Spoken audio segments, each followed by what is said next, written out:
everyone, what's up? Welcome to SaruShow, the one show on the internet where we talk about all kinds of retro pop culture type things. We ask you a question, you guys answer it. We talk about it here for an hour or two, sometimes 3, sometimes 4. It just depends. Today is not going to be one of those days, though. Today we're probably going to try to stick to around the 2-hour mark, but we'll see. I guess it depends also on how many answers we get today. But anyhow, welcome in, everybody. How are you guys doing? How was your Saturday night? I just had a birthday yesterday. Yesterday was my birthday day, and Saru had fun with surprise Burger King showing up last night. Yes, dude, it was awesome. It was so fresh too. I was so surprised. Everything was hot. It was yummy. Thank you, Matthew, again. Matthew got us Burger King through our treat stream thing. But thank you so much. I really appreciate it. All right, let me go ahead and take a look at the chat really quick and just say hi. Bort is here. Daniel Barry, the Pope. It's time to bless the chat. Dark Entity, Sweet Like Sugar, Matthew, and GT Beakerman. Welcome in, everybody. How you guys doing? Right now we're listening to the soundtrack to Etrian Odyssey. 2 or 3? Which one is this? 3. Courtesy of Dark Entity. If there are any other soundtracks that somebody wants to listen to, maybe Matthew or Sweet Like Sugar, we can listen to them after this. We'll just start queuing them up. We will queue them up. But so far, this is the only suggestion we have for today. All right. I guess we could get right into it.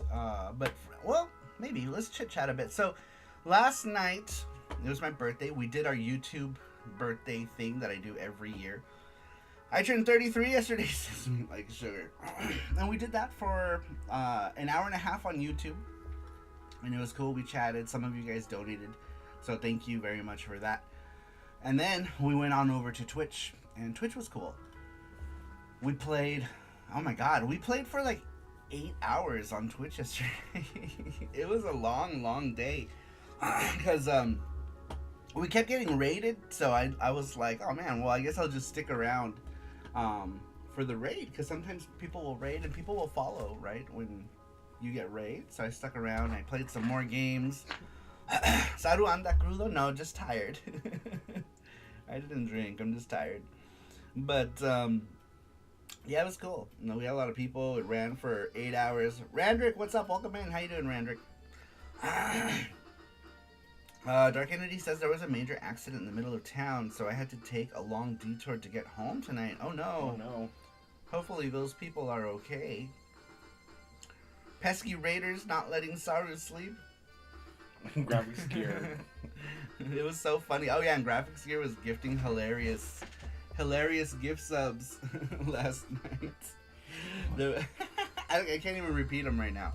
Because we're still in like the first few minutes of YouTube. Oh, you're right. So, yeah, we'll talk. We'll get into those names wait later. 2 minutes. Yeah, YouTube has rules about saying things, and some of these names are spicy. So YouTube's got a lot of rules. But anyhow, the Pope says it begins. Blesses the chat again. Thank you to the Pope. Sometimes 4, sometimes all night, says the Pope. Sometimes. Like yesterday, it was literally all night. I didn't end last night till like 6 a.m. So I'm kind of tired today because we ended at 6 a.m. Then we went to get some. Well, we ate here because I was too tired to drive at that point. And we were gonna get something. We were gonna get something, but I was too tired to drive, so we ended up not going anywhere and just eating here at home. I don't even remember what I ate, to be honest. Oh. Jesse made chicken sandwiches, actually, and they were very good. So, it was fine. Everything worked out fine. Alright. We're going to go ahead and get into the weekly question. Welcome in, Randrick. Last week, we had asked you guys, what was the first video game where you were completely absorbed into it and invested, and why? What game did you jump in and play and you just ended up playing for hours and hours, maybe days, maybe weeks, who knows?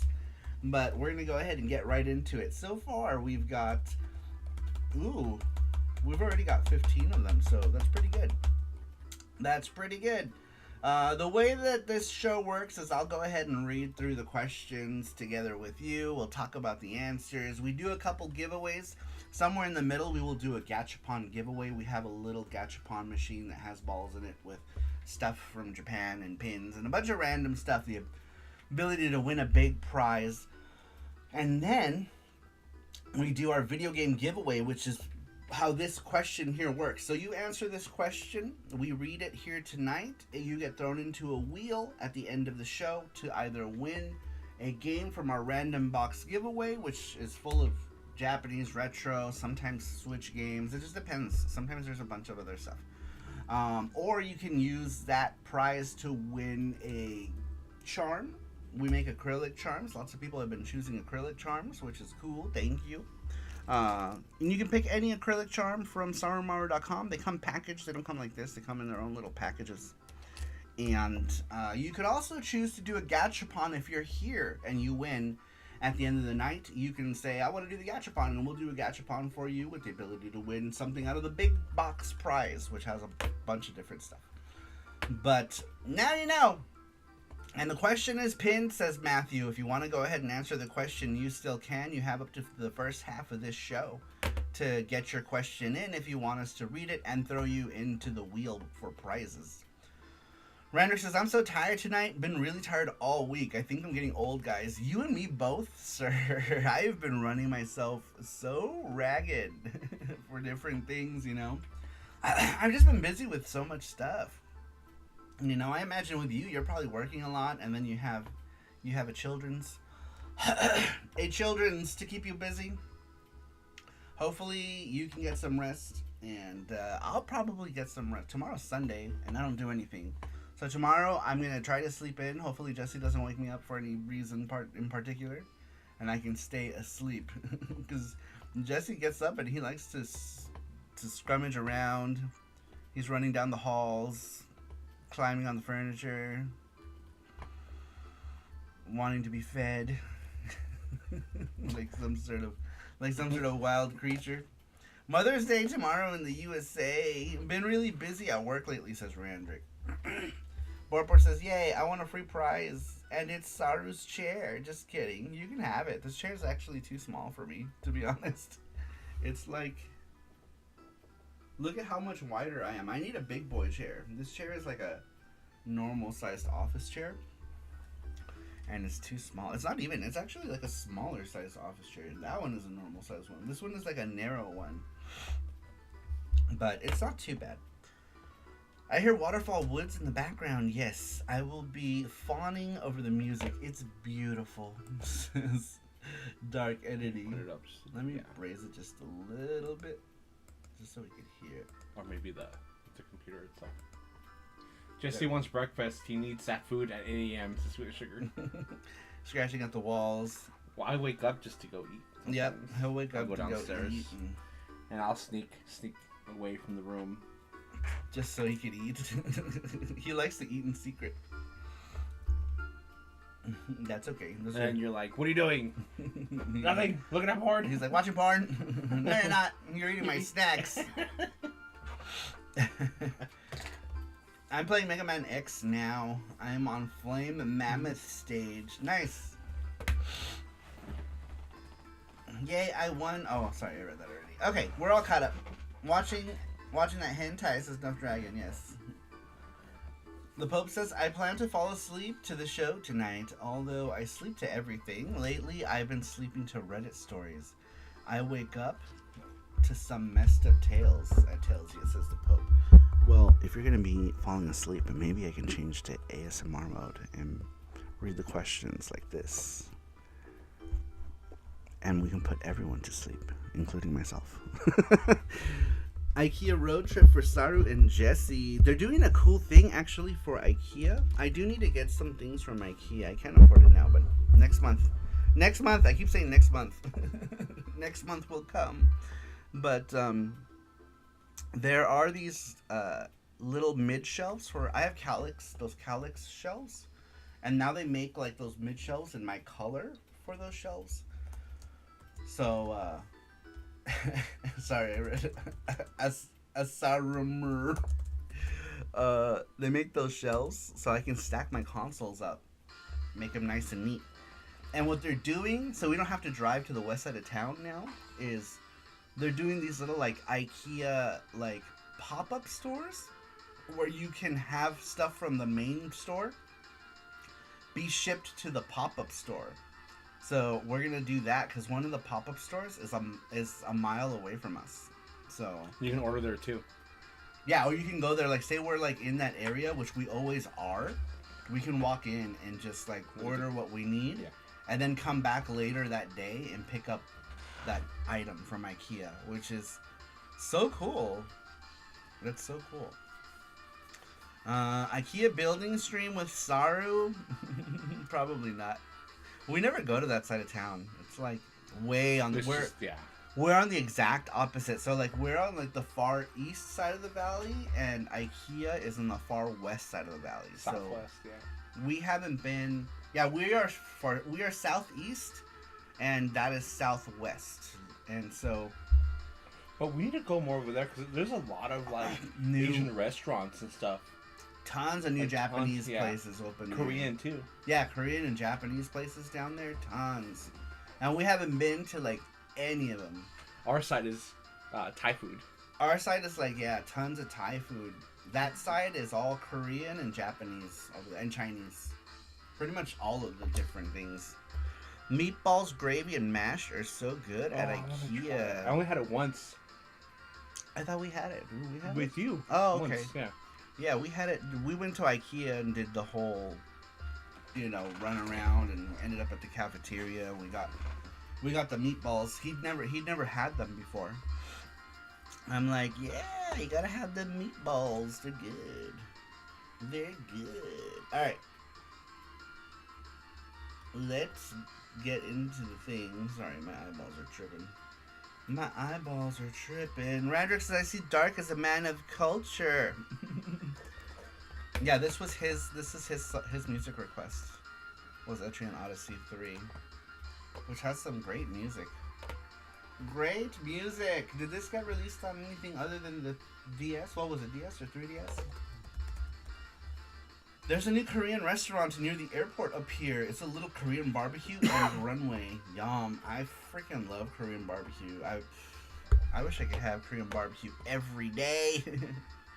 Foods that I feel like I could have every day would be like Korean food of any kind, Thai food, Japanese food, and then at the bottom of the list would probably be Chinese food. Because there's a lot of Chinese food that's like bready in the breadiest ways, and it kind of messes with my stomach. I can't have super bready stuff. Like Japanese food, they do bread a lot of stuff, but it's like a light breading. They use that panko, they don't use that flour or whatever. And I can deal with panko, which is just the breadcrumbs, that like actual breading. I can deal with that just fine. But sometimes Chinese food uses like, it depends. If you go to a good Chinese food place and they do like sweet and sour chicken or whatever, they bread it better, I guess. Like cheaper places use a lot of flour, and that messes me up. But that sounds good. Etrian Odyssey 1 through 3 was on DS. 4 and 5 and Nexus were on the 3DS. Why is there no collection of these games somewhere? I feel like so many people would be interested in this series if they can play it elsewhere. You know what I mean? Like if they could play it on a Switch collection of some sort. Who published this here? I'm sure some big company. Like Atlas usually publishes stuff like this. Atlas is like the working designs of this generation. Rhea Rander says Atlas. Shrimp every day? I could have shrimp every day. Jesse can't. Yeah. You give me tempura shrimp or butterfly fried shrimp. It has to be fried though. I only eat fried shrimp. I don't like shrimp grilled. I don't like the shrimp sushi. I only like it fried. So only fried shrimp for me. Fried shrimp for me. Providence, Rhode Island is a real life beat 'em up setting, says the poem. Shrimp every day. Dark Entity says if you want to experience the original trilogy in the modern day, the Atrian Odyssey HD collection is on Switch. Ooh, that might be cool. That might be cool. I don't know. I might check it out. How does the game play? Because I remember seeing some videos for it and thinking, man, this has some really cool character designs. I dig the character designs. I just don't know if I'm going to enjoy it or if I'm going to be bored out of my mind. It always goes one of two ways with games like that, right? There's some RPGs where I get surprised, or strategy or whatever, and I'll get surprised that I like it. And then there are some where I'm not surprised and I'm like, yeah, this is pretty much the reaction I thought I was going to get out of this. This is Atlas. EO even has a collab with Persona. It's called Persona Q Shadow of Labyrinth. I used to have those. I sold them on Whatnot. I had both Persona Q 1 and 2. I had the limited boxes, and I never played them because I rarely ever played on the DS, like rarely. So we sold them on Whatnot. I don't remember. So I think someone in the crew bought one of them, right? Did someone start a crew buy one of my Persona Q boxes? I think so. There's a dungeon in Metaphor. It's pretty much a joke reference to Etrian Odyssey. The layout and the enemies makes it feel like a labyrinth from the EO series. That's another game that looks cool. When we were in Japan, they were promoting Metaphor like everywhere. We had a video of a Sega store, but Jesse never put it up. That was doing like a Metaphor section.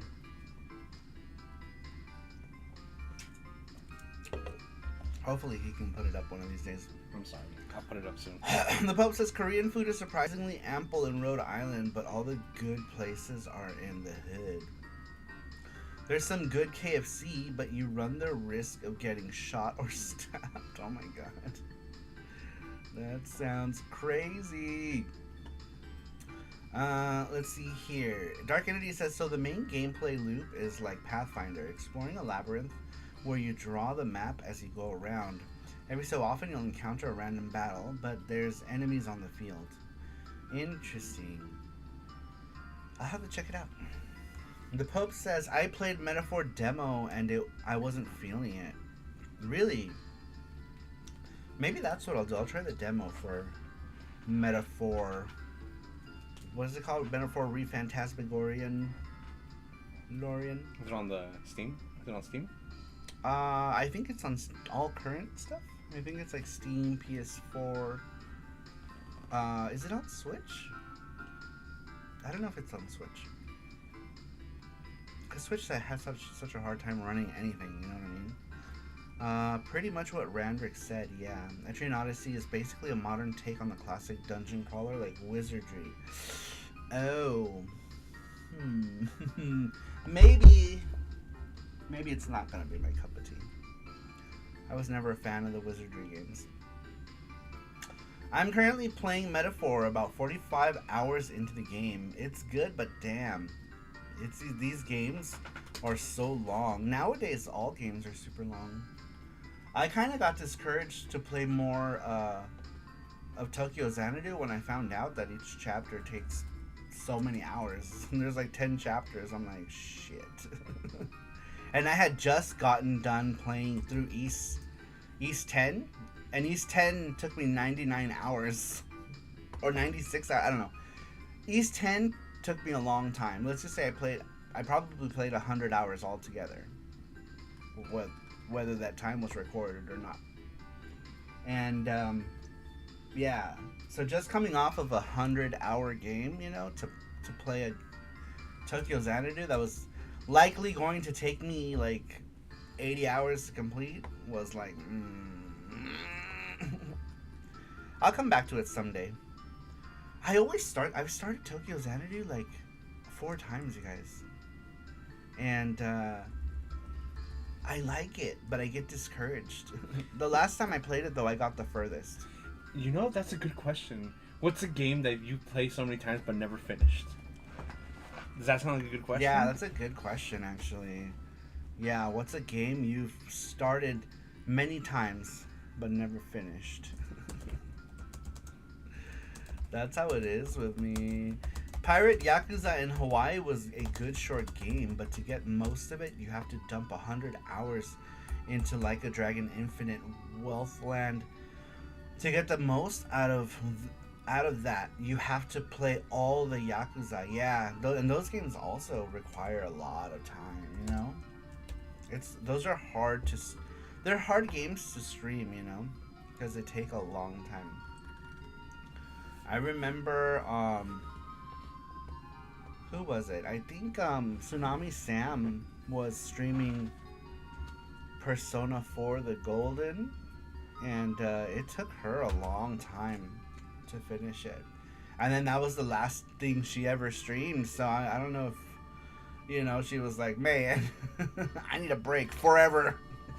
But yeah, we'll have to ask her sometime. It was the last game she ever streamed, if I remember correctly. And somebody had bought it for her. That's another question. I don't remember. What's a game you played once that you never want to play ever again? What's a game you played through once and never will again? There's a bunch for Persona 3 and 5 being sold on most platforms.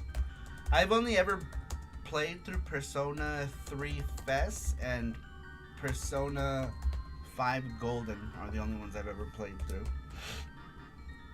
And P3, I thought P3 Fest was long. Persona 5 The Golden is even longer, especially if you want to do like most of the stuff. There's a lot of events. But P4G is long. It's a long game. Let's see here. Trials of Hot Tub game series for Saru. I don't know that I ever want to get into. Did you see the new trails? The new trails in the sky changed the battle system. It looks kind of cool, actually. I kind of dig the new battle system. I played regular vanilla Persona 5, and that took me a month, says the Pope. Jesus Christ. Do you have any ibuprofen up here? Yeah. Can I have one? Press 1 to be put into the wheel for Gachapon. Yes, if you want to be thrown into the wheel, it's completely free to play. Hit the 1 key on your keyboard and we will enter you. You only need to do this once. So if you did this earlier, you don't need to do it again, and you will be entered into any other giveaways that we do today. If we happen to do like a bonus giveaway or anything like that, you'll automatically be entered in it. Trails in the Sky, I mean, the remake looks nice. You can switch between real-time and turn-based. That's what I was talking about, was the battle. They changed the battle system, real-time. That looks cool. The real-time actually kind of makes it look like an East game or like Tokyo Xanadu. I like that real-time combat. I'm down. I'm down to try that. Brian Trusty's here. Welcome in, Brian Trusty. Brian Trusty says, hello! And just like that. He walked in here, he's like, hello! How are you doing, Brian Trusty? I'm definitely sold on that remake. Yeah, Randrick, I think I might need to start getting in. If they do all of the Tales games like that, I'm in. I'm in. Sky Ocean's Wings for Hire is Skies of Arcadia at home. I hear good things. Why is Skies of Arcadia at home? Is it like a watered down version, or is it like a small team effort? Brian Trusty. All right, let's get into the weekly question, you guys. I think we've caught up. All right, so we had asked you guys, what was the first video game where you were completely absorbed into it and invested many hours of playing it, and why? So a game you got into heavily. Number 1 comes to us from Nuff Dragon. Nuff Dragon says, the OG Zelda for NES was the one for me. I remember renting it on Friday and waking up very early trying to sneak into playing it. I even missed Saturday morning cartoons for the first time. Trying to adventure, discover new areas, and monsters got me hooked, says Nuff Dragon. Wow. Wow. Wow. Was Zelda the first one you remember, or just one of the ones that you spent the most time on? Do you not normally play games that that are long? Have you played any other games after that were long? Or does that just happen to be your first one? I remember playing the first Zelda. It took me days because I never played like an action RPG before, and I thought the idea was boring. But I eventually ended up beating it because I let someone borrow my Ninja Turtles game, and he wouldn't give it back to me for like 2 months. So I had plenty of time to beat it. And when he did give it back to me, the cartridge was broken. I'm like, great. And then he tried to play it off like he didn't break it. I took it home, could not get the thing to work at all. And that cart was like broken. Every other game got me playing outside after a while of losing, says Dumb Dragon. Let's see here. Yeah, it's trying to fill the sky's void, says the Pope. Interesting. I'll have to check that out. I'm not familiar with that one. Sky Oceans. I mean, even the name, right? Oh, this game. Okay, I've seen this game.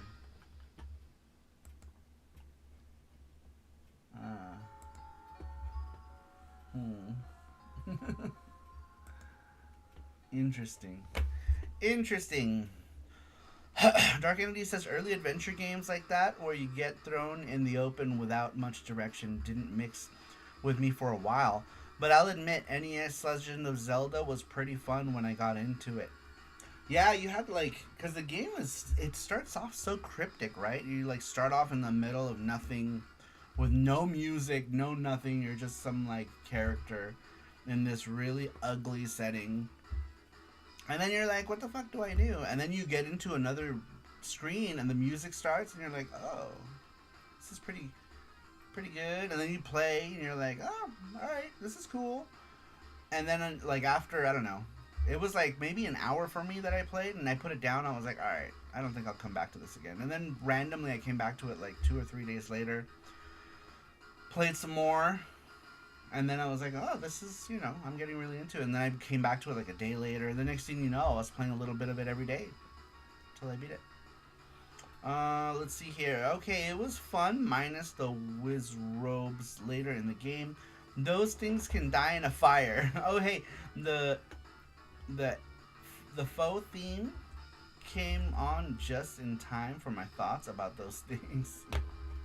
Is that what's on right now? What's up, Brandon Wallace? Brandon Wallace, welcome in. How you doing? I want to put you on the wheel. Welcome in, Brandon Wallace. Yeah, put him on the wheel. Put him on the wheel. Oh. The Pope says, I don't think I ever tried to play Zelda 1. I never had it as a kid. And as an adult, other games always had my attention. Oh, for sure. I feel like the first Zelda, you can only go back and play it if you're a huge fan of Zelda and decided, hey, I'm going to go back and play the old ones. Because a lot of people started with Link to the Past. If you were older, right, you started with whatever Zelda was there when you were of age of playing whatever game. So I get that.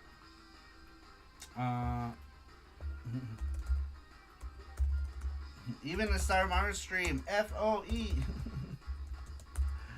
That's funny. I just threw in my answer, says Brandon. It might be too late. No. It's fine. We just started. I literally just read number 1, so there's more than plenty of time. I'm going to put you in right now. Yeah. Yeah, you're good. I literally just read the first one. We had half an hour of chit-chat and catching up and stuff. So you still have time. Same for anybody else who's hopping in and wants to answer. You still have time to do so. Throw him on the couch.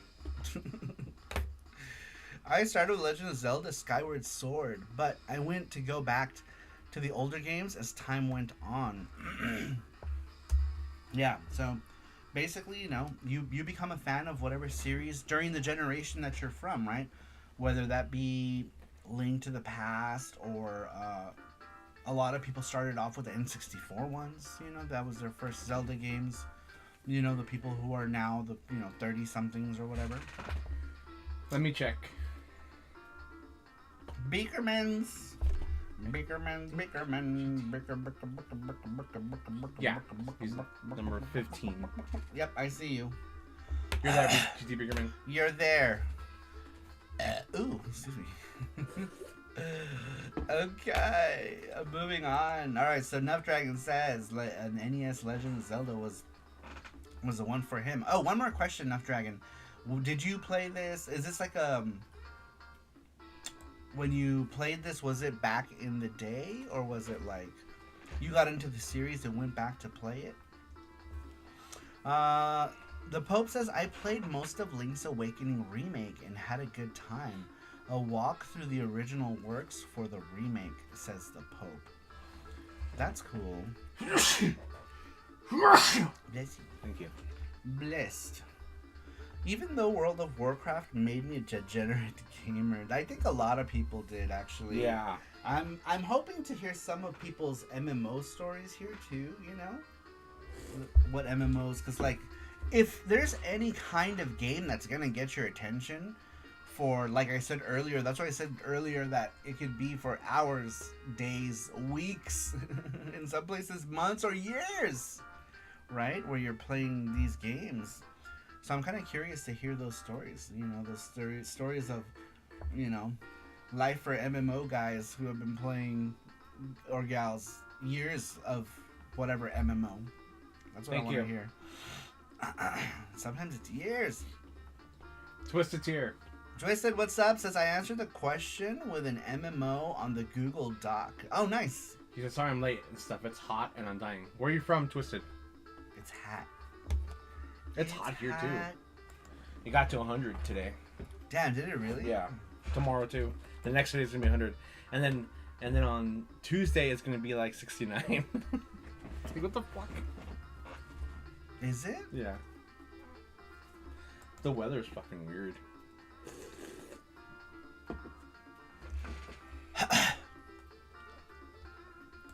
Oh, it's in SoCal. Damn, 103. Damn, 103? It's weird that SoCal's been hotter for a while.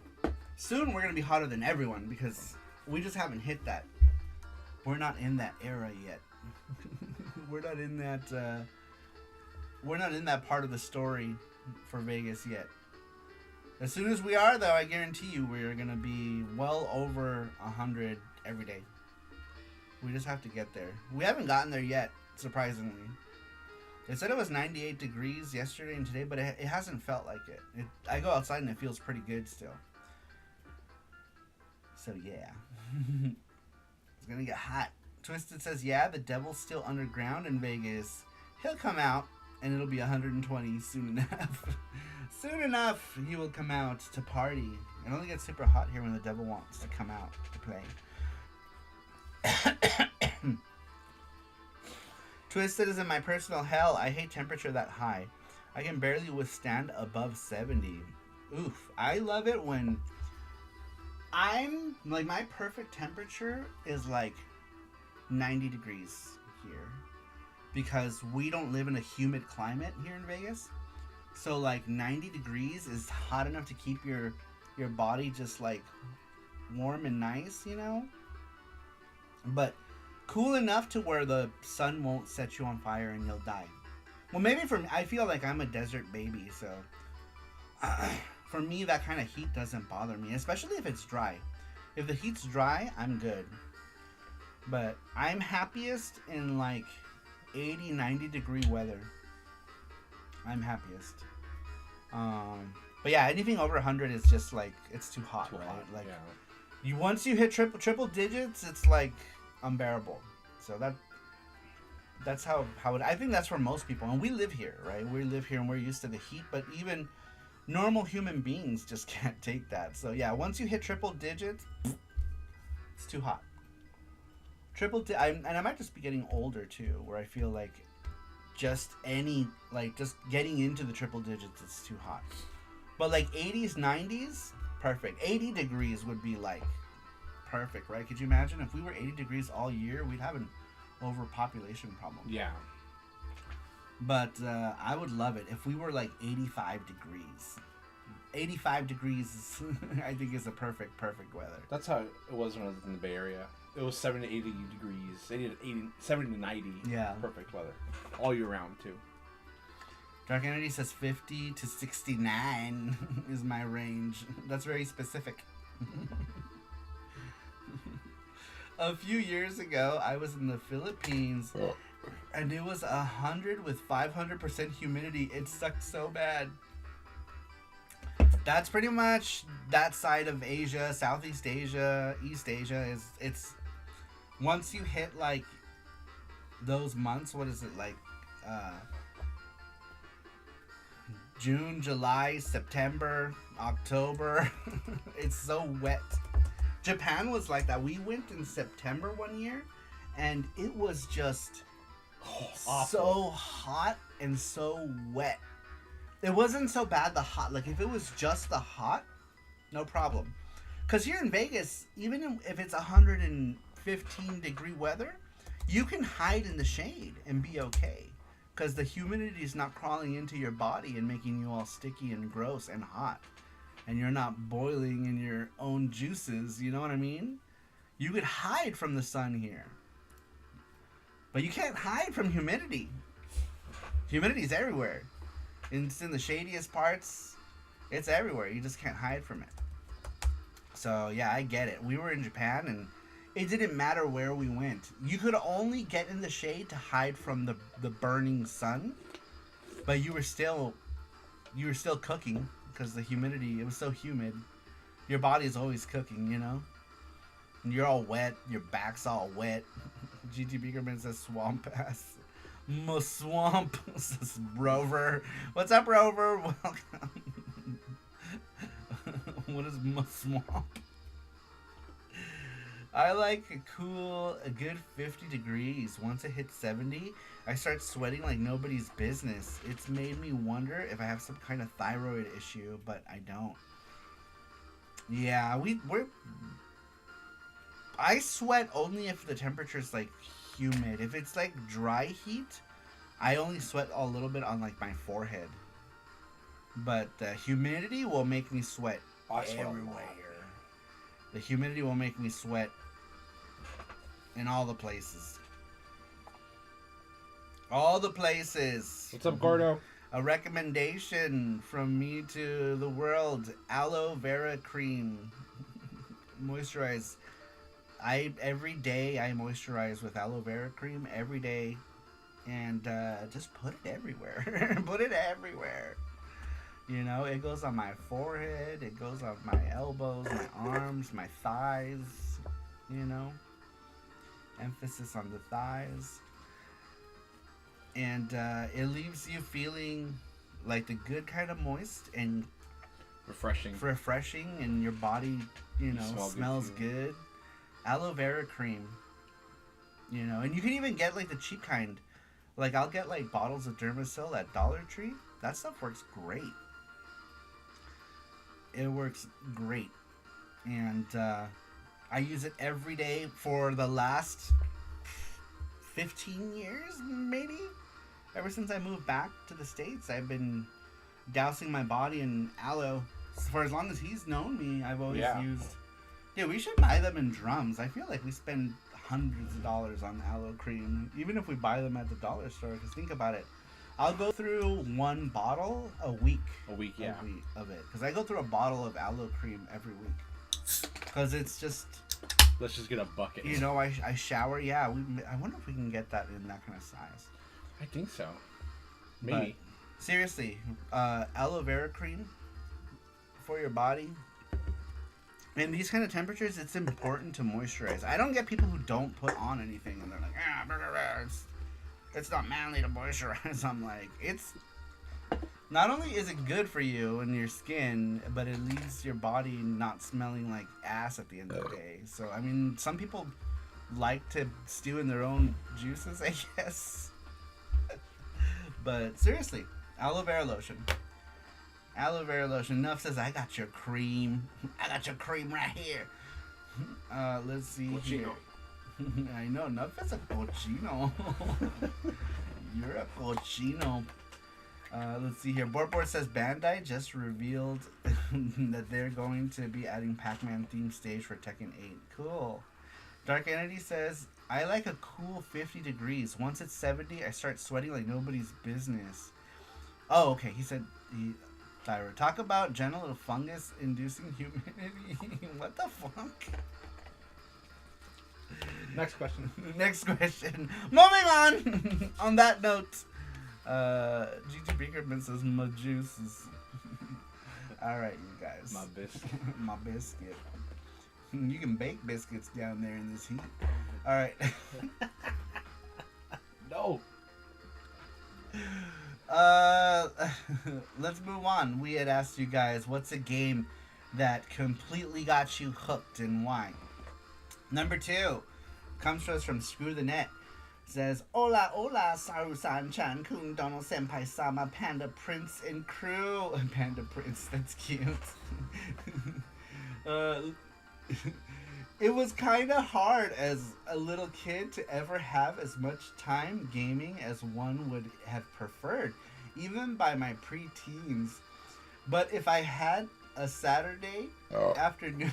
Sorry. 2 to 4 hours playing Sonic 1, Sonic and... Sorry. I got the giggles. Sonic and Knuckles and Rolling Thunder 3, or anything else, I felt pretty mighty indeed. It wasn't until I played my first RPG, though, Hero's Quest by Sierra Games. I'm so sorry. I can't... Once again, get the giggles. I'm so sorry. Sonic and Chuckles. Sonic and Chuckles. Sorry. I was reading. It just came out. Alright.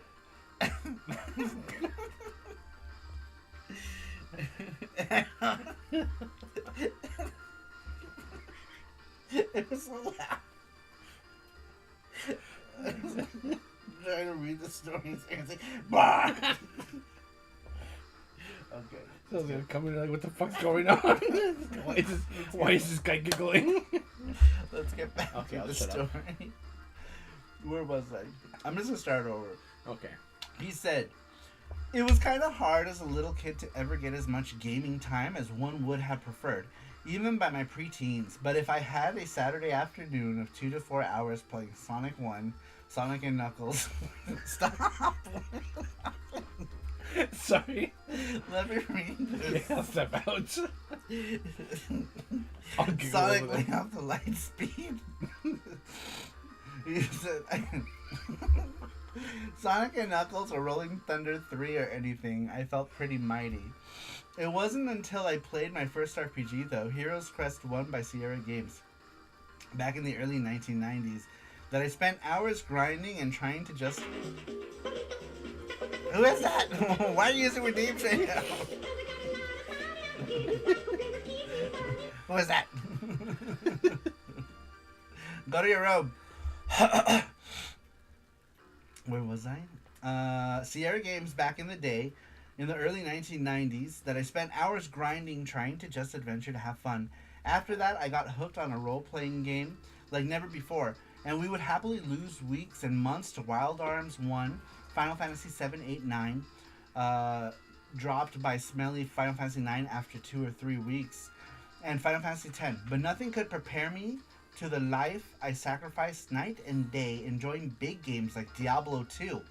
And when some Wizards Throne 2, Battle Realms, Summoner 1, MMOs like DAOC, Ragnarok Online, and World of Warcraft especially over all others.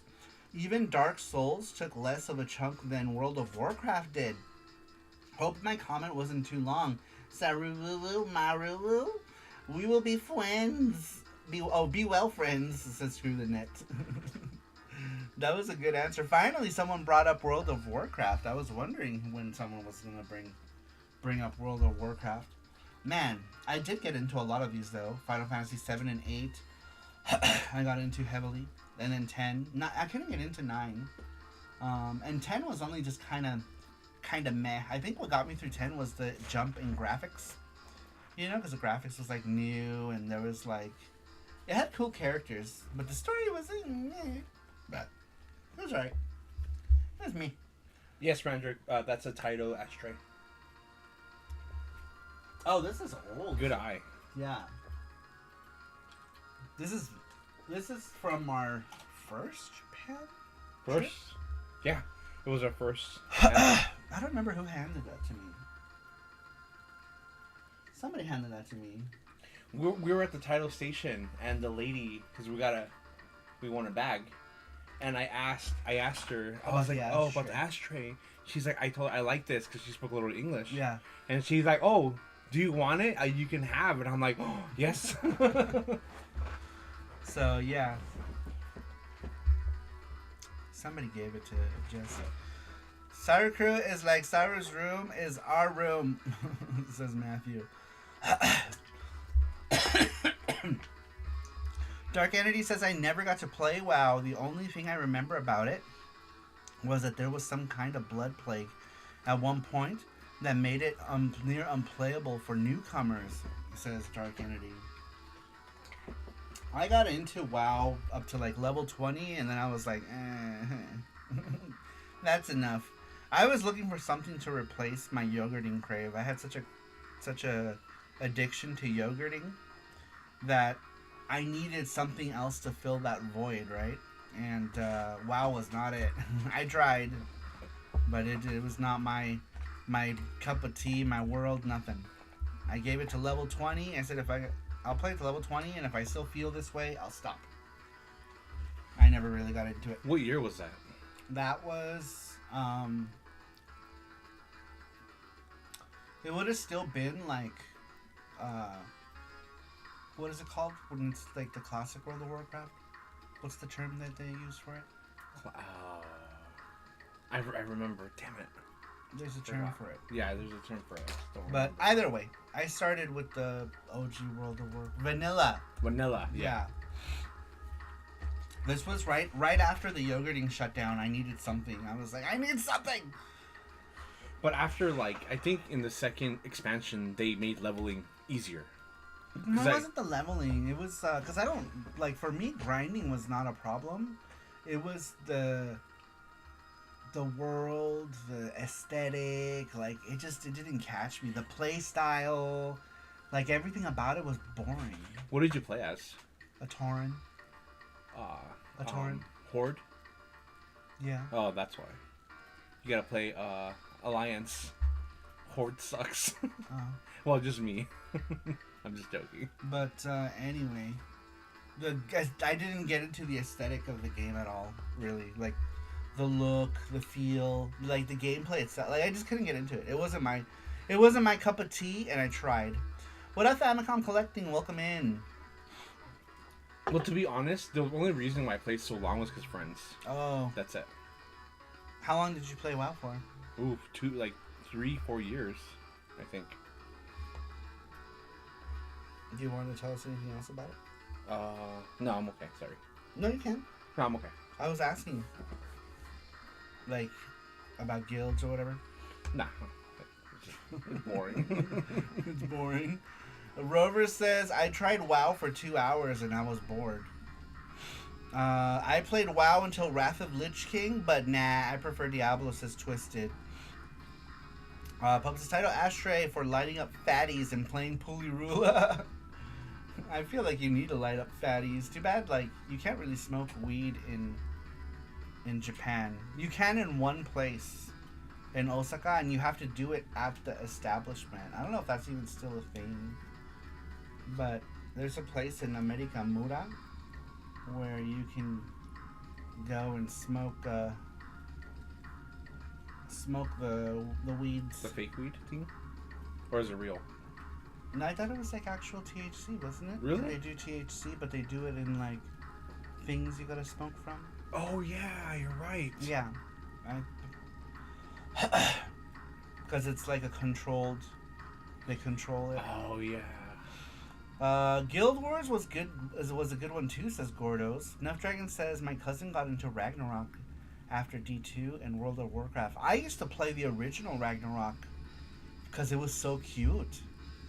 I love like the pixel graphics. So I played the OG Ragnarok online quite a bit. Let's see here. Guild Wars was good too. I played WoW until I almost failed out of college. Then I quit WoW forever, says Beaker Band Gang. Super Dimensional, what's up? He says, hey, Saru, love the podcast with Johnny Graphics. Nice. Thank you for watching. I appreciate that. We have more coming.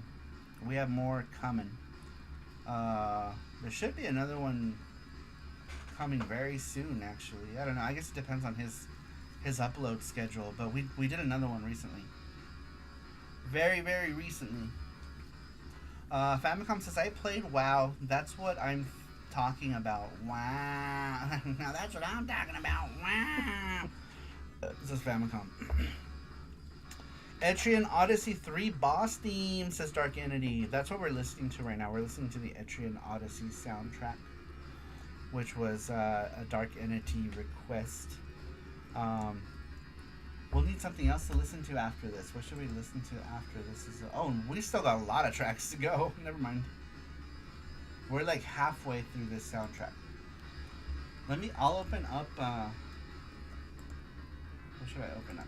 I'll have an East on hand when this finishes, just so that there's no dead air. The podcasts are so cool, says Famicom. I enjoy doing them. I'm glad that people are watching them because it means that we're going to keep doing them. If people watch them, we'll keep making them. That's basically the idea. And there's going to be a couple interesting guests on that podcast too. So, you retro gamers, make sure that you are watching. This is stuff that interests you.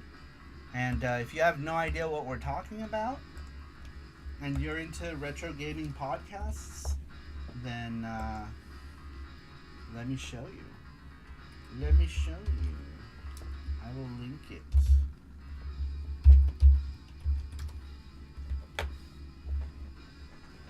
Let's link who is the last podcast up? Or did you just put shorts of it?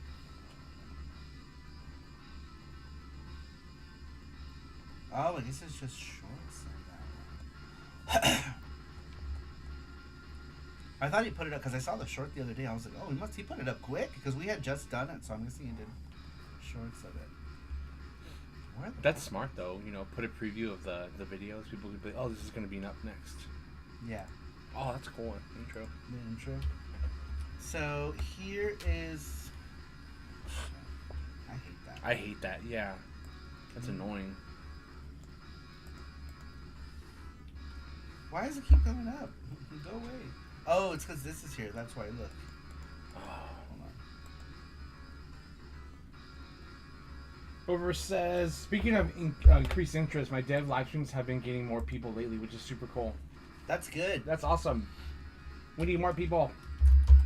Make sure you're following Rover if you want to check out how our games are made. Famicom says, I love random detours. Super Dimensional says, would be cool if we can get a guide that made all the Thunder Shooters Gate Lords horse. Alright, that's the link to the last House of Hue Cards podcast with, this one is the one with Shmup Junkie. Excuse me. But he's got more coming. How many are up on his channel right now? Is it just 2?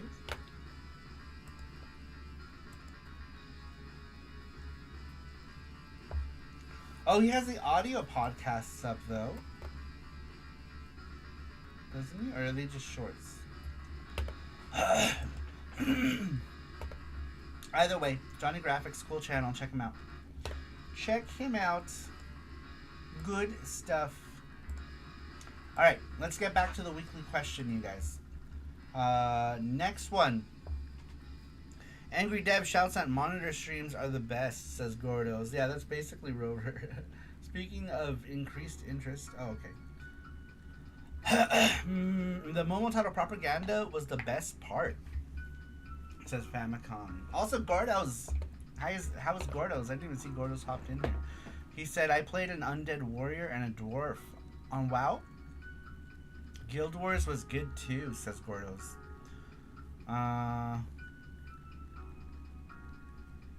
Sorry, just make sure I didn't miss anyone's comments. Famicom says, I love the random detours.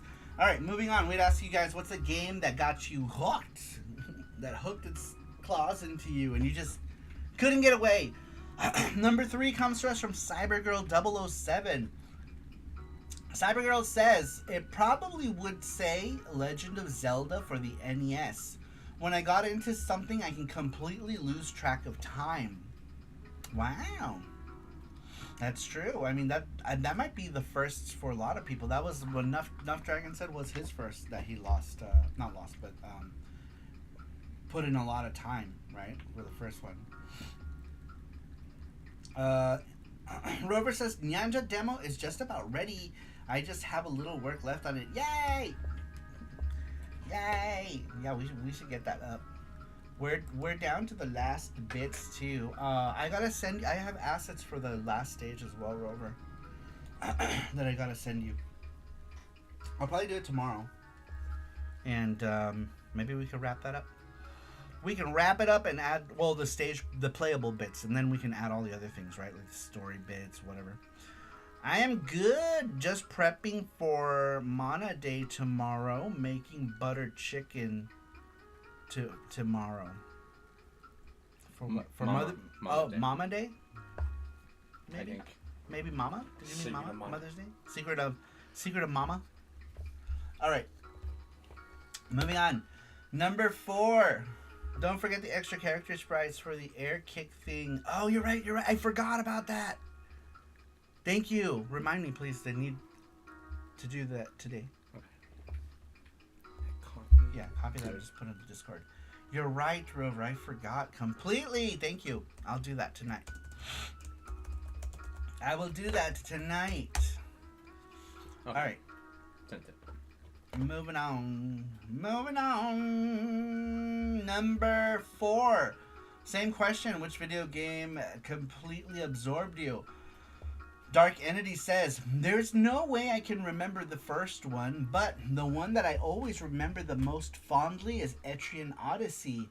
Imagine playing Pathfinder or some other labyrinth-based game, heavy emphasis on drawing the maps yourself. As someone who loves exploration in games, I never tire of it, says Dark Entity. And we just so happen to be listening to the soundtrack to Etrian Odyssey right now. The soundtrack to his life, Dark Entity, to Etrian Odyssey is what we're listening to right now, which was a recommendation. Earlier in the stream we had asked for a recommendation, so we'll start doing that while you guys are waiting, like in the lobby for us to start. We'll ask for music recommendations and then we'll play them throughout the stream. We only got one recommendation, right? It was just Etrian Odyssey. Yeah, we only got one recommendation, but if we get, next time some people come in, we get a couple, we'll queue them up and we'll play them throughout the stream, and that'll be pretty much the soundtrack for our stream, assuming I like the soundtrack. Because there are instances, too, where some soundtracks are like, I'm not going to talk over this, you know what I mean? But, let's see. Only a gamer spell check would change Mama to Mana, right? Mama, sorry, spell check. How funny. That's hilarious. Alright, moving on. Very cool, Dark Entity. Etrian Odyssey, we just talked about Etrian Odyssey. They were telling me, he was telling me all about it earlier. Alright, so a game that got its hooks into you completely absorbed into the game. Number 5 comes to us from Matthew Kelly. Matthew Kelly says, I think it might be Lego Racers games, but I might pick up Lego Racers 2, where I am going full completing the game, unlocking cars. Matthew Kelly, Lego Racing, huh? Wow. That's interesting. I've never played a racing game where I've played it like for hours and hours, unless I'm playing like competitively. But like if I'm playing like single player campaigns, I always have to come back to it. I'll get bored. So that's kind of cool to be able to do that. In general, though, I avoid almost all those Lego games. I feel they're too same. But I don't know. Let's see here. Hello, says Matthew Kelly. Dark Entity says Lego had a racing game. That's what I'm saying. Yeah, it did. It had like some sort of racing game. Abyssal Shrine Moments. The theme is a bit repetitive in my opinion, but if it's the theme of the area, it's fine. It makes for good background reading music. I got Lego Racers on PC and Lego Racers on PS2, says Matthew Kelly. Alright, moving on. Same question. What game got its hooks into you? What game were you completely absorbed into? Invested lots of times. Number 6 comes to us from Wreck-It Renz. Wreck-It Renz says, ¿Qué onda, Saru? Pues mira, I was 100% into the first 4 dot hack games on PS2. The reason behind that, well, I suppose it had to do with a little bit of everything. The gameplay was obviously fun for me. The music was wonderful and helped bring environments to life. The characters were also nicely designed and the overall story was so captivating. It's a game that also made me take on side quests for the first time, and never once did I feel like it was a slog. It has since become a set of games that when I decide to part with on my collection will still remain with me. P.S. Shout out to Animal Crossing on GameCube. Interesting. Animal Crossing on GameCube, huh? Yeah, that's cool. The dot hack games is a series I tried to get into. I still have. Do we sell them on Whatnot, or do I still have them? No, you sold them. It went to Matthew, I believe. Okay, that is a series I tried to get into, but I couldn't. I couldn't get into it. I tried because I love that like anime aesthetic, and the character design was like perfect, right? Like I love the character design. But I couldn't get into it. I just couldn't get into it. I tried. I just couldn't. It wasn't locking me in somehow. Something was missing. Really good question. What game did you try to get into? Just you couldn't. Yeah, that could be a good one. We just gotta word it. Okay. Word it more concise. All right. Very cool. Answer Wreck-It Renz. Like I said, the dot hack games look really cool, and I bought a bunch of them. They came with like the anime DVDs, which I thought was cool. One of them came with like an OVA or something, right? I thought it was cool. I don't know why. I just couldn't get into them. I should try them again someday. If they do like a collection, you know? Is there a collection? Is there a dot hack? Is there a dot hack collection on anything? I don't know. Maybe if there's a collection later on in time, maybe I'll give it a try. Wasn't there an anime dot hack? I think they did an anime series. It came with like a DVD of the anime, and then they made like a bunch too. How about Xenosaga, Saru? I liked Xenogears. I played Xenogears to the end. Fuck, the end. The last bit of that game was hard to get through, but I did play Xenogears. Xenosaga.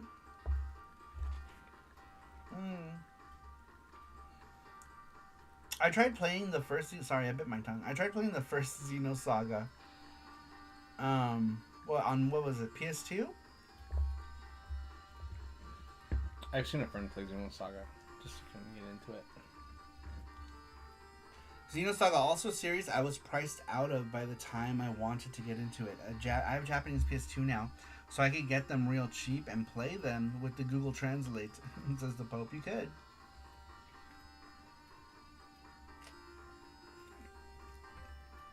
RPGs are always cheap in Japan. Oh. Rover says Xenogears is still my favorite RPG of all time. Xenogears is so good. You know, it's so good. The artwork is amazing. The gameplay, the music, the battle system is cool. It's like you're doing stuff, you know what I mean? Like stuff doesn't just happen. And it's a good game. It's a good game. I really liked Xenogears, and wish I owned an original because I played through that game. I played through a Hong Kong pirate of that game. I never owned the original Xenogears, but I did love it, and I still have that same pirated CD or CDR or whatever. Xenogears was my first RPG love, says the Pope. Yeah, Xenogears battle system was fun, says Nuff. It was good. RPGs in Japan are like Madden in the US. Yeah, sometimes they can be really expensive. It just depends on the console and how beloved that RPG is and all that other stuff.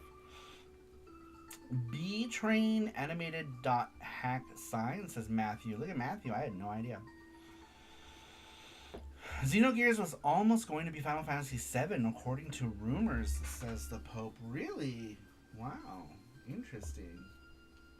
I'm kind of glad it wasn't. I'm kind of glad it was its own thing. Because I got totally into it. Alright. Moving on. That was a great answer, Rekka Renz. For those of you coming in, we had asked you what was the first video game that completely absorbed you into it. Number 7 comes to us from Twisted71. Twisted71 says, Phantasy Star Online on the Dreamcast. I had over 3,000 hours into it. I just loved the online aspect of it and had actually met one of my closest friends on it. And we're still friends to this day and still play games together, says Twisted. Phantasy Star Online. That is, I don't know if you saw the thumbnail. There was like icons from Phantasy Star Online on the Dreamcast, and well, across many of the Phantasy Star games actually. But yeah, Phantasy Star Online, Blue Burst. Blue Burst was it for me, right? Like I played a lot of Blue Burst. Blue Burst had a Burning Rangers theme stage. Like, come on. I was there. Over fucking on my Net Zero connection. Oh my god, I forgot about Net Zero. Oh my god.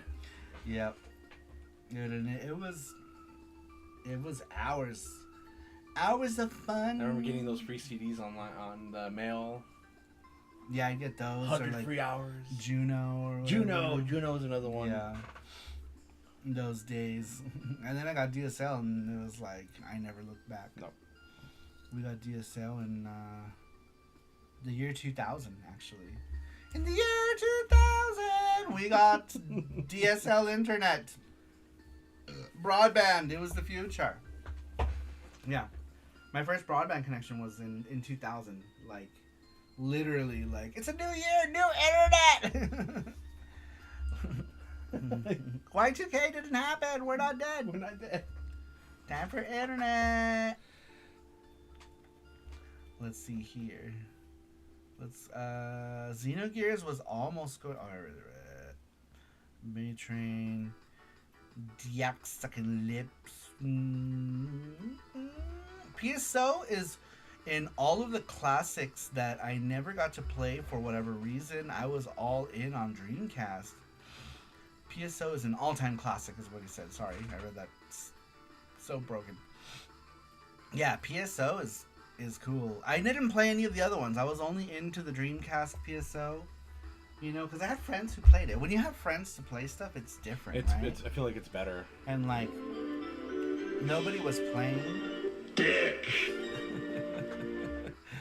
Nobody was playing Nobody I knew was playing the other ones, so I dropped off. But I had friends we were all playing. We had a group of friends, and we were all playing Phantasy Star Online, and then Blue Burst came out, and it, like, you know, got us to play even more. It was a burst of excitement, and then that was it. That was it for Phantasy Star Online, and after that... Hi, everybody! I'm Pookie, and this is my dad!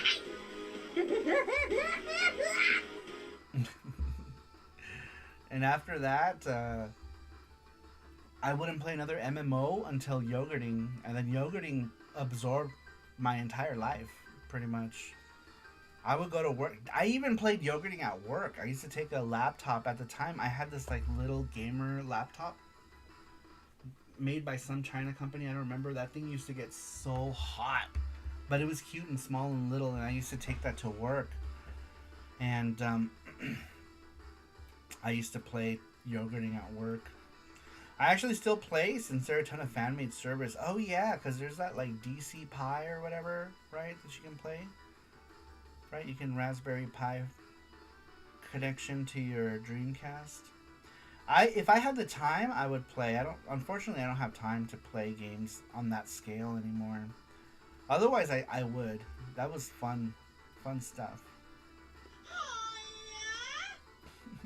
I also played WoW at work, Cataclysm at the moment. At that moment. Yeah, I used to take my computer to work and I would hop on this MMO while I was taking calls, right? Because I worked at a call center. And I worked at such a chill call center that at that time, they didn't care that I brought my... As long as I was doing my job, they didn't care. You know, we used to all bring... I remember I got one of my friends into East, and she played through East like every night. Was playing. Oh, that's cool. Yeah. She played through East Complete 1 and 2 on PC. And installed it on the work PC. They were chill. They didn't care. You know, as long as you weren't putting any viruses on the computer, they were fine. She installed those copies there. She installed them. Really? Yeah, because they were patched. Oh yeah. They were English patched, those ones. That's so cool. So we patched them into English, and she beat 1 and 2. She said she played both. She beat 1 in a night, and she beat 2 in 2 nights. You know, and then after that, she was playing all the East games. E6 was the last game she played before she passed away. But she was playing through all of the ones she could play, right? That were in English. Oath of Felgana, she did Oath of Felgana also. And yeah, E6 was the last one she played on the PS2. Since I have the broadband modem as well, says Twisted. Yeah, I have the regular modem, the dial-up modem. Nuff Dragon says I also played WoW at... Okay. The Pope says I need to get into DC Pi. There are so many things I need to do to my Dreamcast. It's got a date with Stone Age Gamer for some upgrades, major upgrades. Dude, that's nice. I want to do some upgrades to my Dreamcast.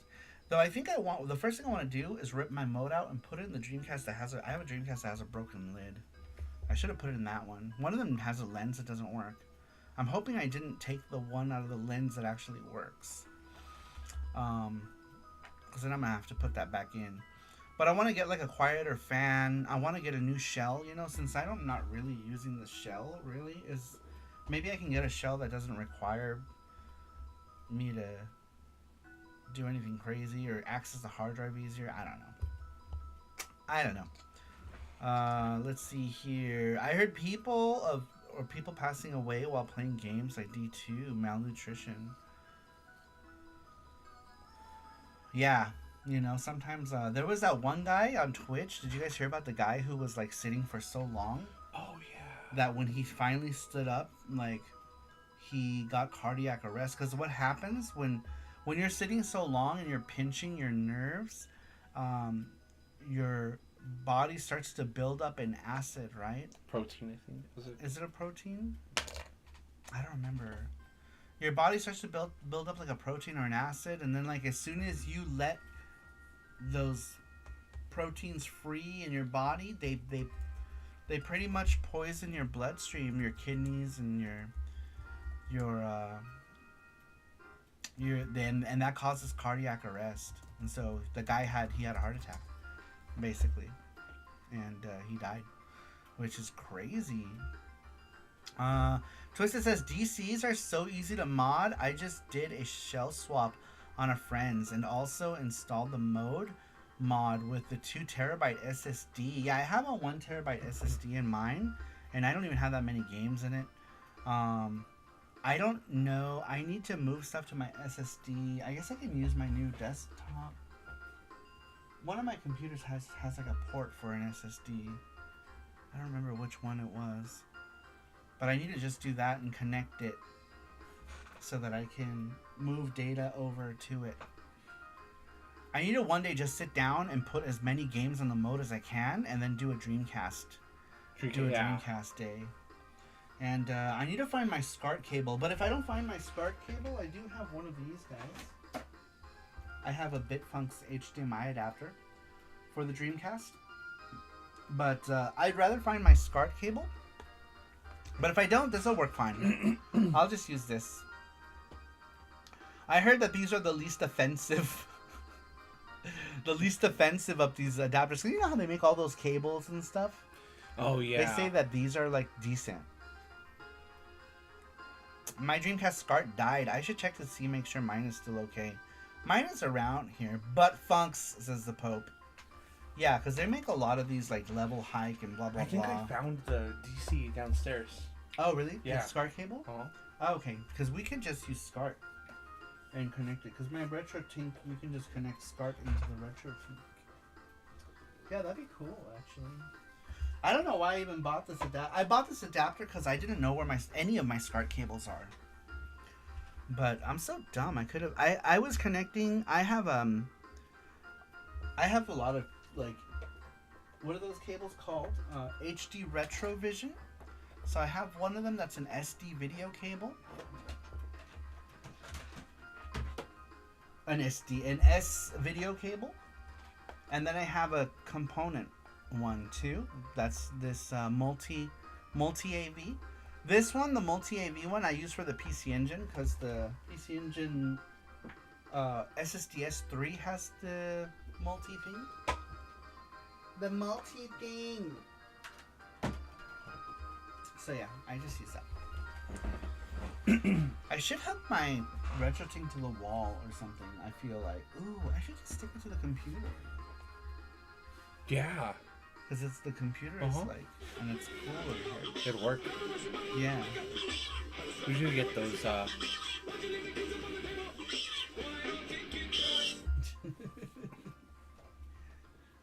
Such cute awawa. I've seen some people put like little baskets or little things, so they just hang it. They make one. I Really? think, yeah. Oh, that'd They be make cool. one, but it's like, I think it's for the wall.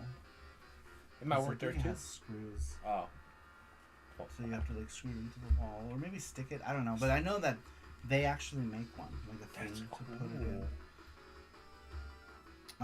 HD Retrovision cables get in their own way. That's the problem, is that they're so bulky, and that's why I often don't use the Retro Tink, because on the PC Engine, because dude, these HD Retrovision cables are huge. They're huge. They're so big, you know. So it makes it hard to use. So I've been using the Analog Duo a lot for the PC Engine, but I'd rather not. I'd rather just use the PC Engine. But those cables are crazy. Dark Entity says I'm drifting off to sleep, so I'll be heading off now. Have a good night, peoples. Good night, Dark Entity. Good night, Dark you for Entity. coming and for taking the time to answer the question. I appreciate it. Have a good night. That's what she said, says Gordo Steen. I doubt it. HD Retrovision cables.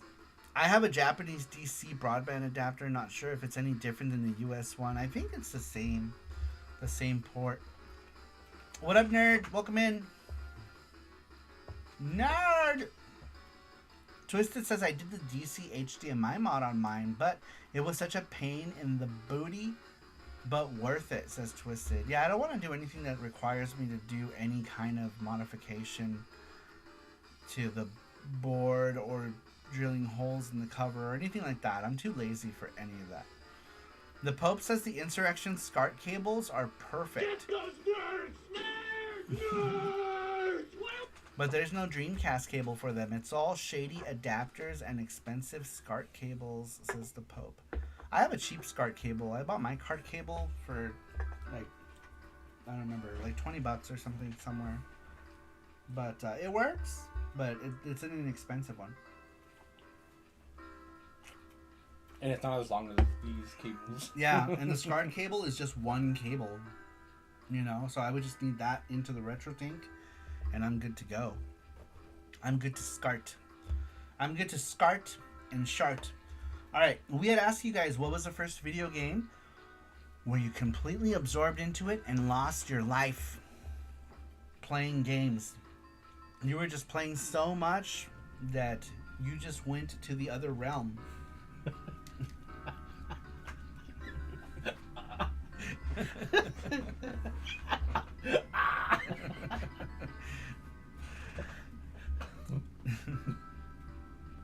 I don't like the SCART connector because I'm set up for components, says Famicom. So back in the day, I would say maybe around 20. What year did we move here? So when we moved here in 2012, I decided now is the time to change my gaming setup, right? To do something with my gaming setup. And I started switching everything to SCART. I got my PC Engine modded for SCART, which one day I could still use, actually, if I can find the SCART cable for that.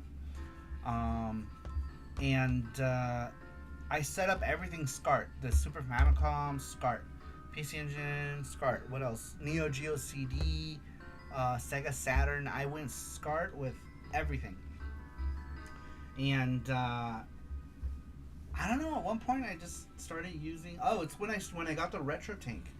I got the RetroTink 2X, and it was so much easier than having all these different cables. And so I just used the RetroTink 2X with component. It kind of gave it this, like, analog feel that I kind of liked. And then I got the RetroTink 4X, and then I never went back. And I've been using the RetroTink 4X. And then the Polymega. I got the Polymega, and the Polymega kind of just like, you know, it made it so that I didn't care so much about how I was playing at that point. Because the Polymega was so convenient and easy, yeah. You know? So I just, honestly, like, I feel like the Polymega ruined me for my natural gaming experiences, you know, my real hardware. It put a wedge in my real hardware feels, because I used to be one of those people who swore by real hardware. I was anti-emulation, and then the Polymega changed my mind about that, because I was like, there's actually good emulation that I don't have to fuck with. So that's my story with the Polymega. But before the Polymega, I was a 100% real hardware guy.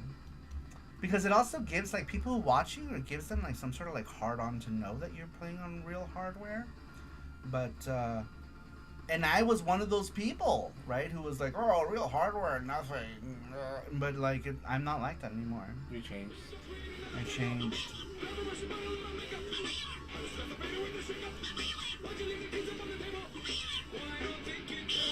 I never noticed I had a caption that said, "This is what the internet was created for." I was reading that. Really? I never... Did you ever see that? No, me neither. I just read it now. It says, "This is what the internet was created for." That's true, though. I'll never have a super gun, but I'll always have MAME, says the Pope. Yeah, like, it's so funny, because now I use an Evercade, too. With my mentality that I used to have, if the Evercade had come out and I didn't own a Polymega, I would have never bought an Evercade. Because I would have been like, it's just a dirty emulation console. You know what I mean? That was my mentality. I was like that. I was like one of those people, I guess, an elitist? I hate to say that, but... yeah, I was one of those people. I if it wasn't real hardware, I didn't want to play it. The only time I played any kind of emulated versions was on official consoles, right? Like the Wii U Shop or PSN, stuff like that. Those were the only times I would play on non-original hardware, was through those kind of channels. But yeah, I remember that I was so hard on for real hardware, you know, all the time. And the Polymega changed my opinion. You know, it changed my mind. Yeah. Sometimes one thing can change your mind.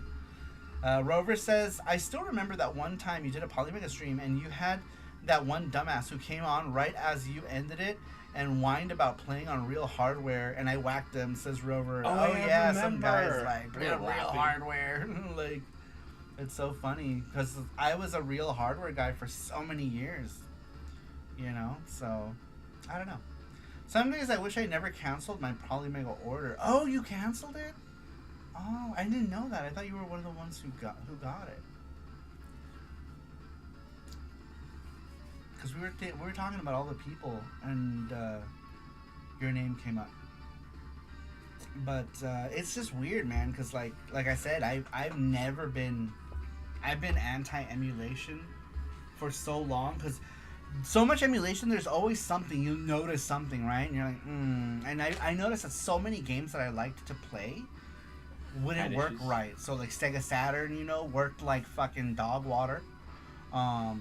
Even some PC Engine games had problems. I remember playing games and like some things would happen and like I'd be like, this is why emulation sucks. And then the Polymega came out and it was an emulation console. I'm like, it sounds cool and I paid $250 for it. If it is at least playable for, a few months, I'll get my $250 worth. And here we are 5 years later. Or something, what? Like, yeah. 2020? Yeah, 5 years. 2020, yeah. 5 years later, I'm still playing on the fucker. Which is crazy. It's crazy to me. Every once in a while, an update will kill it. But they'll fix it, you know what I mean? Or every once in a while, I have to reset it because it'll, like, freeze. But rarely does it have, like, some issue where, especially before the N64 update is what finally broke a bunch of stuff.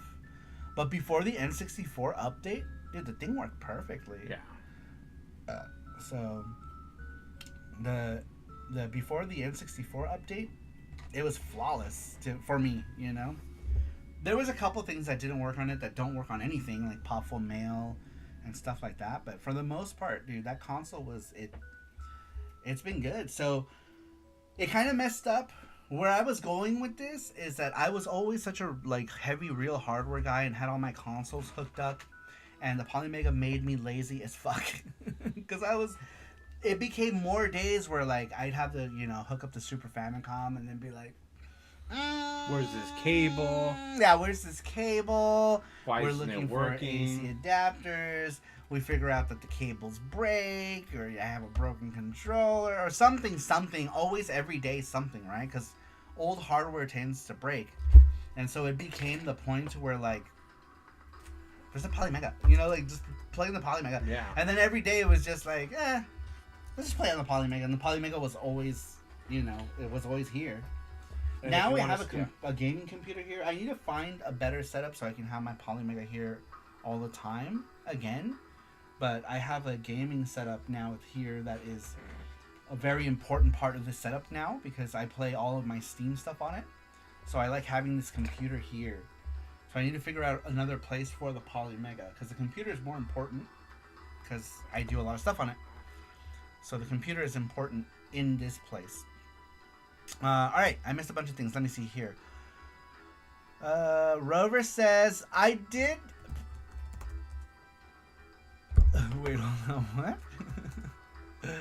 Let's all get JP21 SCART cables and start blowing up things because they're weird and differently from SCART.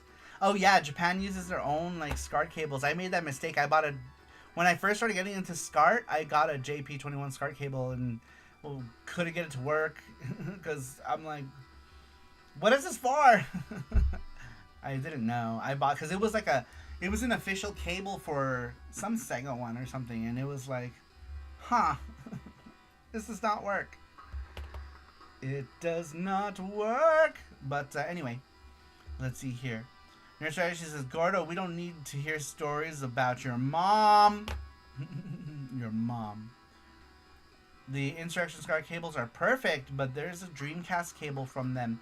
It's all shady adapters, and there's no... I read that already. JP21. Rover says, if you can't SCART, then you should try SHART.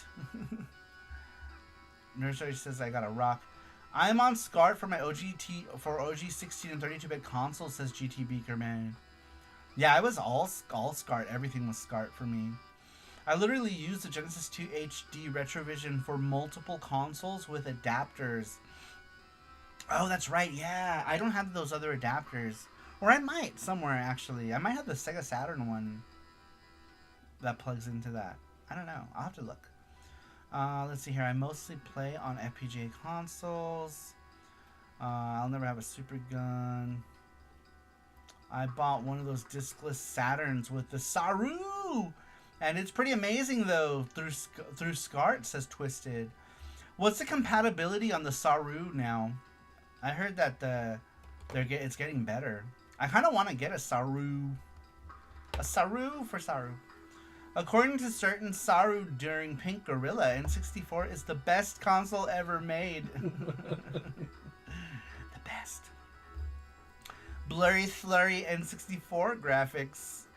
Nah, the best console is the oddest. The one what you just move a dot with the overlay. What? Alright, I'm caught up. Moving on. So we'd ask you guys, what is the first video game that you were completely absorbed into? Number 8 comes to us from Superboo. Superboo says, to be honest, I don't remember what the first one was that I put many hours into. There have been a lot. Final Fantasy VII comes to mind. Grinding in the battles and playing around in the Chocobo races. And the Gold Saucer took a lot of time. But I had a lot of fun through... Although, before Final Fantasy VII, my bros and I put a lot of time into most of the Sega Genesis library through the Sega Channel, and Shining Force games and Phantasy Star games were very absorbing. I wanted to play through them all, but with the games changing so often, there wasn't enough time, so I had to wait until I got them physically.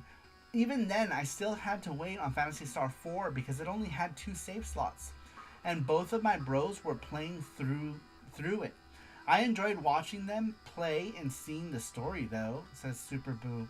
Man, only 2 save slots for Final Fantasy IV? That's tough. That's awful. Yeah, so I guess he was saying that he had to wait for, like a new console solution or something. Yeah. So he could play through it. I haven't played through any Final Fantasy Stars. I've always heard nothing but good things, though, about Phantasy Star. I know Rover likes Phantasy Star too, don't you, Rover? Actually, I think didn't Gordos just buy it? Didn't you buy a Phantasy Star at Pink Gorilla? I believe. I just saw it just right here. It was the first second generation console. It came out around the time when all the Pong stuff was. What console though? I missed what console you were talking about. Here, But nah, I still like the PS2 the best. It says nerd. Oh, is that it? Phantasy Star? Yeah. Phantasy Star 3 it. probably? Is it 3? I think it is 3. Yep, 3. Phantasy Star 3 he got.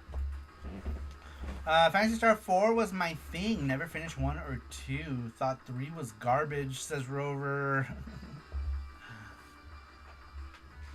It's funny. I guess it depends on, your perspective. Because I know a lot of people who swear by 3, So, I guess it just depends on what you like. What you like. I'm going to have a cookie. You want some? I will share with my cookie with you. I got mad hungry out of nowhere. Out of nowhere. Here you go. I gave you half. I gave you half of my cookie.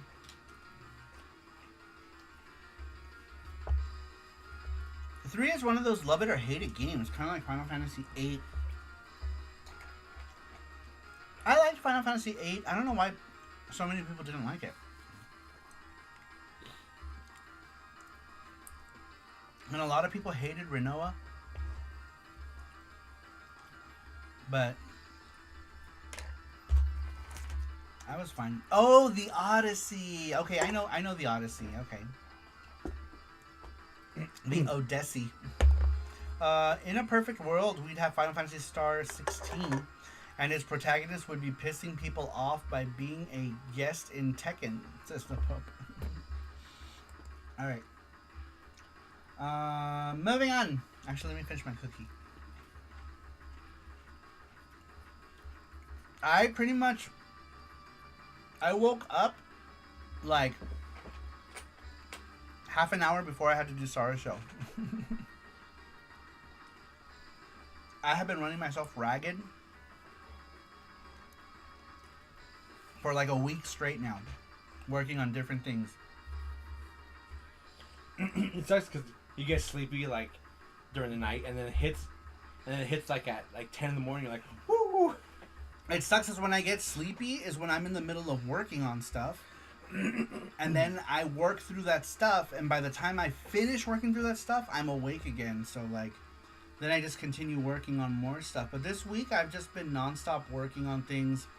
If you've looked at like my socials, I've been making tons of social media posts, just trying to get some sort of relevance, man. Because like nobody's paying attention to my social medias.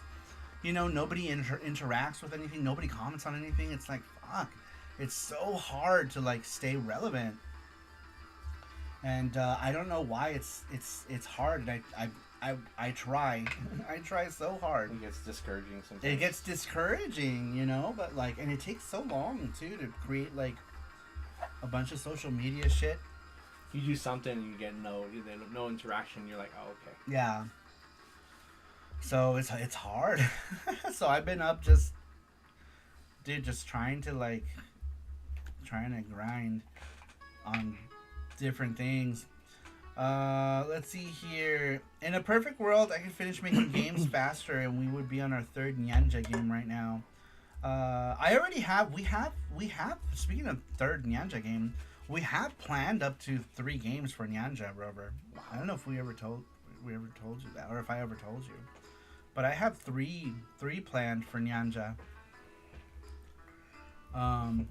But 3 might actually end up just being 2, to be honest, because I'll probably just condense it. Pretty much like how I'm going to do with Yuki 2. Yuki 2 was supposed to be 3 full games. It's going to have to end up just being just one last game, and that's it. So I might just do the same thing with Nyanja, 1 more game.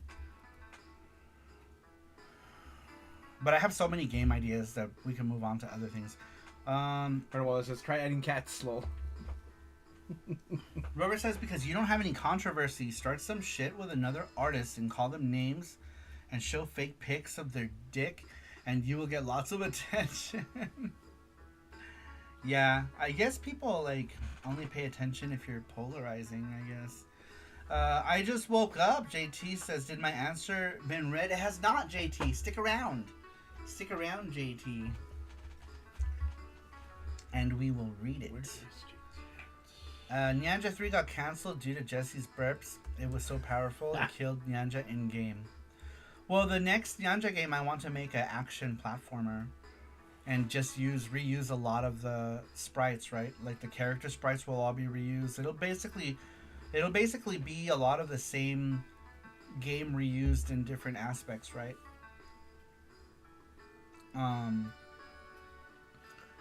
Because I want it to be an action game. Who was I telling? Was it Famicom? Somebody was asking about Nyanja if I had a plan to do more with Nyanja, and the answer to that is yes. I would like to do at the very least one more sequel game. Is the Kickstarter for Nyanja up yet? It will be very soon. Very soon. Me and Jesse have been working on it, right, Jesse? Yes. Yeah, very soon. Very soon, you can pre-order. It's gonna do this weekend. Yeah, so we're gonna be doing a lot this weekend, starting tomorrow. Actually, and tomorrow, yeah. We're gonna be doing a bunch of stuff. Hopefully, we can stay focused on it as opposed to playing games or playing on our phones. Oh, I'm so sorry. Stuff like that, because sometimes we have work to do. Okay. Beakerman says, have you thought about doing game reviews of games that you have in your collection? All the time. The problem is finding the time to do it. That's the thing, is finding the time to do game reviews. I have so many in the middle videos right now, Beakermans, too. Like half-started videos that I never finished. Because it's hard. Because right now my priority is our games. Our games always is the number one priority, right? YouTube is like, it's like our games are here, and then YouTube is like right here, and then in between that is Print Club, right? So Print Club is like right here, So basically, my order of priority is video games is number one. Our games, SaruPro, any SaruPro projects right here. Print Club is right below that because it's Patreon, and Patreon is my next thing. But that's kind of like, it goes around in a circle, because if I don't create content, I don't get new patrons. And you guys knew that I gave stuff on Patreon because you guys followed. So it also means that effort that I'm putting in for Print Club could have been used to go to more people, and that could have made us more money. But, without making the content, people don't know that we actually make things and send them to people. So it's a catch-22, right, with that, unfortunately. Any way to live stream or record when you work on your games? So I've been doing streams where I do asset streams. Was it last Tuesday? Last Tuesday I did last Wednesday. Last Wednesday I did an asset stream where I work on game assets. So I've been doing that on Twitch. I've already done a bunch of them on Twitch. So they usually happen on Wednesday. The next one is likely going to happen next Wednesday. Sometimes I'll play games, but I think next week is going to be another asset stream where I do game assets. Last week was doing stuff for Miko Hearts, which I have to do more stuff for Miko Hearts. I've just been so hard focused on Nyanja, because like right now Rover is also like heavily working on Nyanja, so I want to stay at the same pace, you know what I mean? Like, I want to make sure that Rover always has something to do and that he's not waiting on me. Now, if Rover, starts doing some other thing, then I go and I work on Miko Hearts. And just last night, I resumed stuff with Yuki on Game Boy as well, so I might be doing more of that. I might be doing more of that soon also. I am in good health right now, so I am able to get lots done, says Rover, which is excellent. First and foremost, that he's in good health, right? But getting the games finished as well is also a super awesome benefit of Rover being in better health. I just beat Mega Man X. Yay! Yeah, it's a good plan. But yeah, first and foremost, our games, right? Because our games is what gives us our money in the end. Because right now, Nyanja has been an investment that I have no return on, so hopefully I I can get some sort of return, because I'm already paying people, whether it's through different means, but I haven't gotten any sort of compensation for Nyanja, because that happens once I do the crowd campaign. Once I do the crowd campaign, I make sure everyone is paid. Whatever I owe people, if I still owe people, I pay whoever I owe. And then I pay for the stuff that needs to be made. And then I pay myself. Any money that I out-of-pocketed, though, I pay myself, obviously. But we make our money is made through sales, right? Like, we'll sell games and stuff. And now, since Rover has been doing like both PC and Steam stuff, we'll both benefit from that, because that's now residual income for the both of us on digital platforms, right? So now me and Rover will have residual income, because like with the real hardware stuff, like you never know. You sell it. Sometimes you don't sell any. Like right now, like copies of Yuki just have not been selling. We're just not selling any copies of Yuki, which is not a bad thing. We're almost out of the PC Engine ones anyway, and the Dreamcast ones, we're down to like our last box of Dreamcast games. So, people want to see a new game. Everyone who has wanted physical Yuki already has it. So we need a new game, is what it is. But we'll be able to make residual income on these games, because now Rover has his own publishing house called Lucid Potato Games, and so Rover is publishing to the Atari VCS, and the Atari VCS has a very dedicated fan base. So Rover is in charge of SaruPro with the VCS, right? And I'm in charge of Steam and whatever. And so now we have more than more than a couple distribution channels digitally. So that'll be good. It'll be good to be able to make residual income on our games on more than one platform. So I'll be getting a VCS version as well, says Brandon Wallace. Man, I'm gonna get a VCS when they do this. They're gonna do a sale again, I think. Someone was saying that they're gonna do a sale again soon. I need to get a VCS. I don't have one. I was gonna buy one. They had a sale where they were $99. I'm like, damn it, I should buy it. I know. I need to buy one so I can stream. I can stream the VCS. It would be cool. It's a cool little machine, actually. But yeah, I need a VCS. I need a VCS. Nyanja on the Jaguar. Yeah, Atari VCS is the only time you'll ever see any of our games on anything, I believe. Unless I make a 7800 game, I would totally be down to do something for the 7800. If there was a... If I knew anyone to program for the 7800, I'd be down for a 7800 cart. I need to fix my VCS because it's being a fucker right now. Oh no! You gotta get it fixed because we gotta get other stuff on the VCS, Rover. That is your wheelhouse right there. That is Rover's platform. That is Rover's platform for our games. So basically, the way is how that works is, Rover is the VCS distributor for SaruPro. I had that fancy new HDMI outputting 7800 plus, says GT Beakerman. I think John Hancock had a new 7800 game at Game On Expo. Yes, he does, actually. I forgot what it was. I think I was there with you when he was talking about it, right, Gordos? Right? Weren't we talking? He was there. He was telling us about it. I don't know. I have such a short attention span, but I'm pretty sure we were over at their table because I was talking to Riggs. Because Riggs is doing some stuff for our games. Actually, if you guys didn't know, Riggs is doing some voices for some SaruPro stuff, as well as his wife. Rover says, on occasion, the dev OS goes full potato and gets stuck on a config screen. It doesn't affect normal retail machines, just those of us with dev units, says Rover. Ah. Smash that like button. Yes, if you're here and you haven't hit that like button, can you hit the like button, please? It takes you like a second.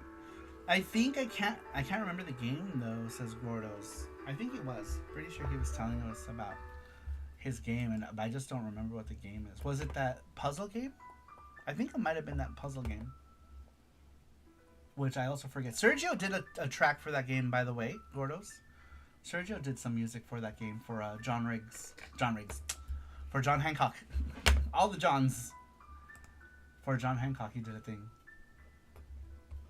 Okay, let's get back to the weekly question. We are now on number 9. Number 9. We had asked you guys, what is the video game that you were completely absorbed into? It should have been, not what was the first. That's where I messed up. It should have been what was a video game.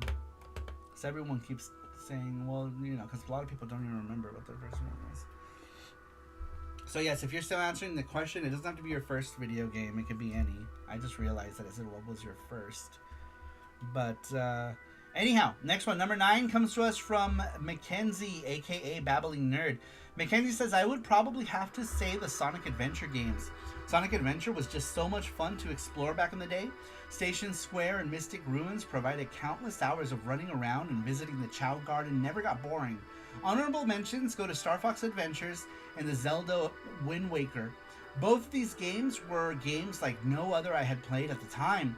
One was sailing around in an ocean, and the other one was a planet full of talking dinosaurs and talking mammoths. It also had this sexy blue fox, but who cares about that? Talking about dinosaurs, man. Well, that's all I have for now, says Mackenzie. Mackenzie likes cat girls with big boobs. But Star Fox, Zelda Wind Waker. Did you like Wind Waker? I love Wind Waker. I feel like a lot of people did. I've always felt the art style was weird. When I first played it, it was like, this is fucking weird. But then I grew to love it. Yeah. The story was great. Yeah, but like aesthetically, it was intriguing, right? Because it looked kind of like a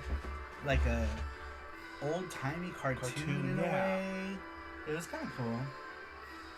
Busty Felicia, heart attack time. My answer was my first because I remember it well, says Rover. Well, good. If you remember your first well and it's an interesting story, that's great too. I don't think we had any issues. A lot of people, like, we had 21 answers today, which is great. Let's see here. I remember he was talking about it. I don't remember the details, says Nerd Strategy. The Pope says smash the like button like it owes me money. Smash that dislike button. I mean, you could.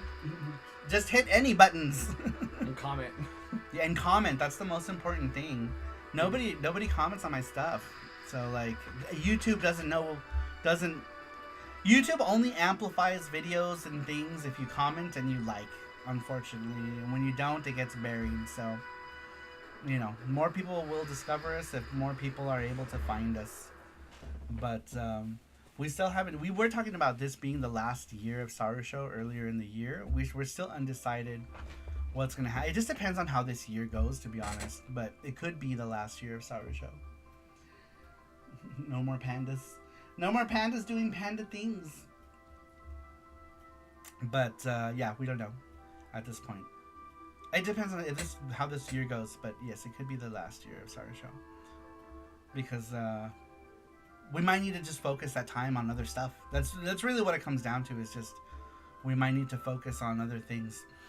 Except the unsubscribe button. Do not click on that. Yes, Matthew. Do not click on the unsubscribe button. Do not. All right. Moving on. That was a good answer, Mackenzie. Very cool. Very cool. All right. Let's see here. What does that say? If what? After middle seven, all the buttons is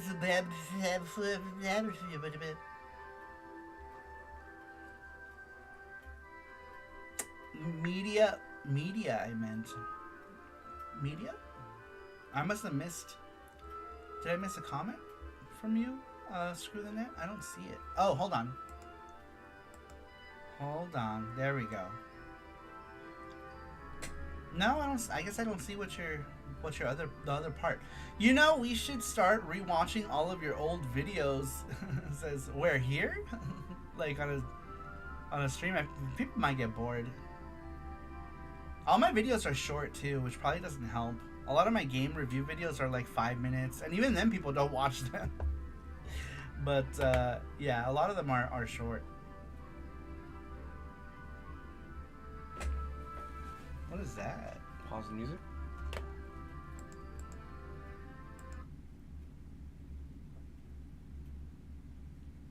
That's weird. Oh, what's that? Hold on, be right back, everybody. 1 second. 1 second.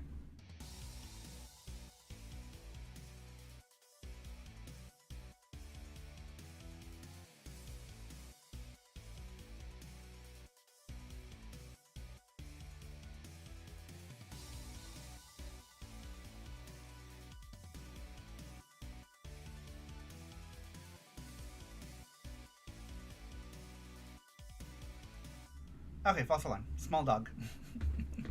But it sounded like someone was being abducted or something. Yeah. But it wasn't.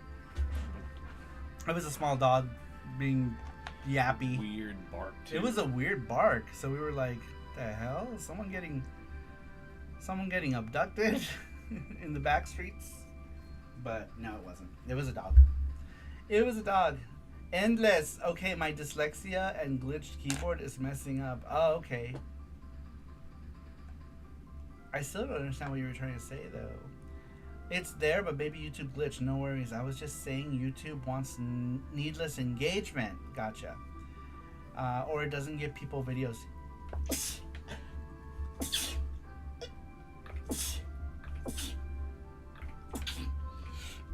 Excuse me. Bless. I have been dealing with this congestion thing for like weeks. It's been like 2 weeks now. Where I have like throat and nose stuff. This is the longest I've ever had like throat. Yeah. In Mexico I got it Mexico too. you did like almost 2 weeks. Actually, in popping Japan out. too. Japan too. Yeah, in Japan it was like 2 weeks also. Or my throat or my nose, all kinds of stuff. Bless you. Blessed. Salute. Blessed. Well, might revive your channel, says Nerd Strategy.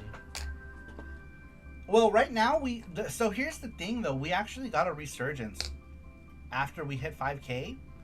Like people are like subscribing out of the random, so I don't know. Bro, why am I muted? What do you mean?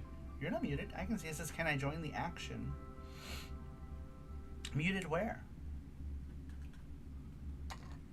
What action were you talking about? I must have missed it. I'm sorry. A lot was going on. If you said something, just retype it in. I might have missed it. Are people someone deleting comments maybe? On mobile, but on PC it seems fine. That's weird. Let me go on my mobile really quick. Yeah, I don't know. Nerd Strategy says, be like, this is a shooter. It will make you punch your dick. You should play it or something. And then that'll just be like AVGN content. I think YouTube is having issues because I'm on PC and Saru said he couldn't find 2 of my comments. Yeah, I didn't see what you were trying to say until you repeated it, actually. So I'm not sure. Maybe YouTube is taking a shit. Because I couldn't find your context. But I'm glad you retyped it. And yes, that's true. Screw the net. I agree. I hate it when certain sounds make me think somebody needs help, only to be loud, obnoxious kids or dogs. It was dogs. I hate that. We thought someone like needed help, right? It almost sounded like a woman or a girl or something, but it was a dog. Our next neighbor has a dog that barks weird. Yeah, and we have a neighbor that's on the other side that has a dog that barks and it sounds like a freaking child. It does, yeah. It's still happening. Yeah. It sounds like a child. It's really fucking weird. But it's weird, you guys. Actually, like on my channel, people have been commenting and subscribing. I got 100 subscribers in the last month. So I feel like something happened after the Evercade thing you did. The shorts. Maybe I need to just do more Evercade content. Because according to the analytics, a lot of subscribers came from that short. So I don't know. And people are commenting. Something weird happened after we hit 5K. I went from a channel being other than you guys here in SaruShow, I went from a channel that was completely dead content-wise. Because like content-wise, my channel is dead. This is the only activity on this channel is the most activity that I get on this channel is you guys for SaruShow.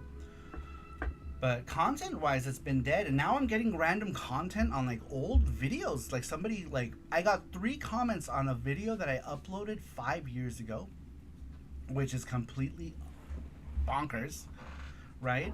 Somebody commented on one of like my variable geo video, which is like 8 years old. I'm like, it's crazy. It's weird. So I don't know. Why not dual stream from Twitch? We tried doing Restream and it seems like people pick one platform or another and smoke them.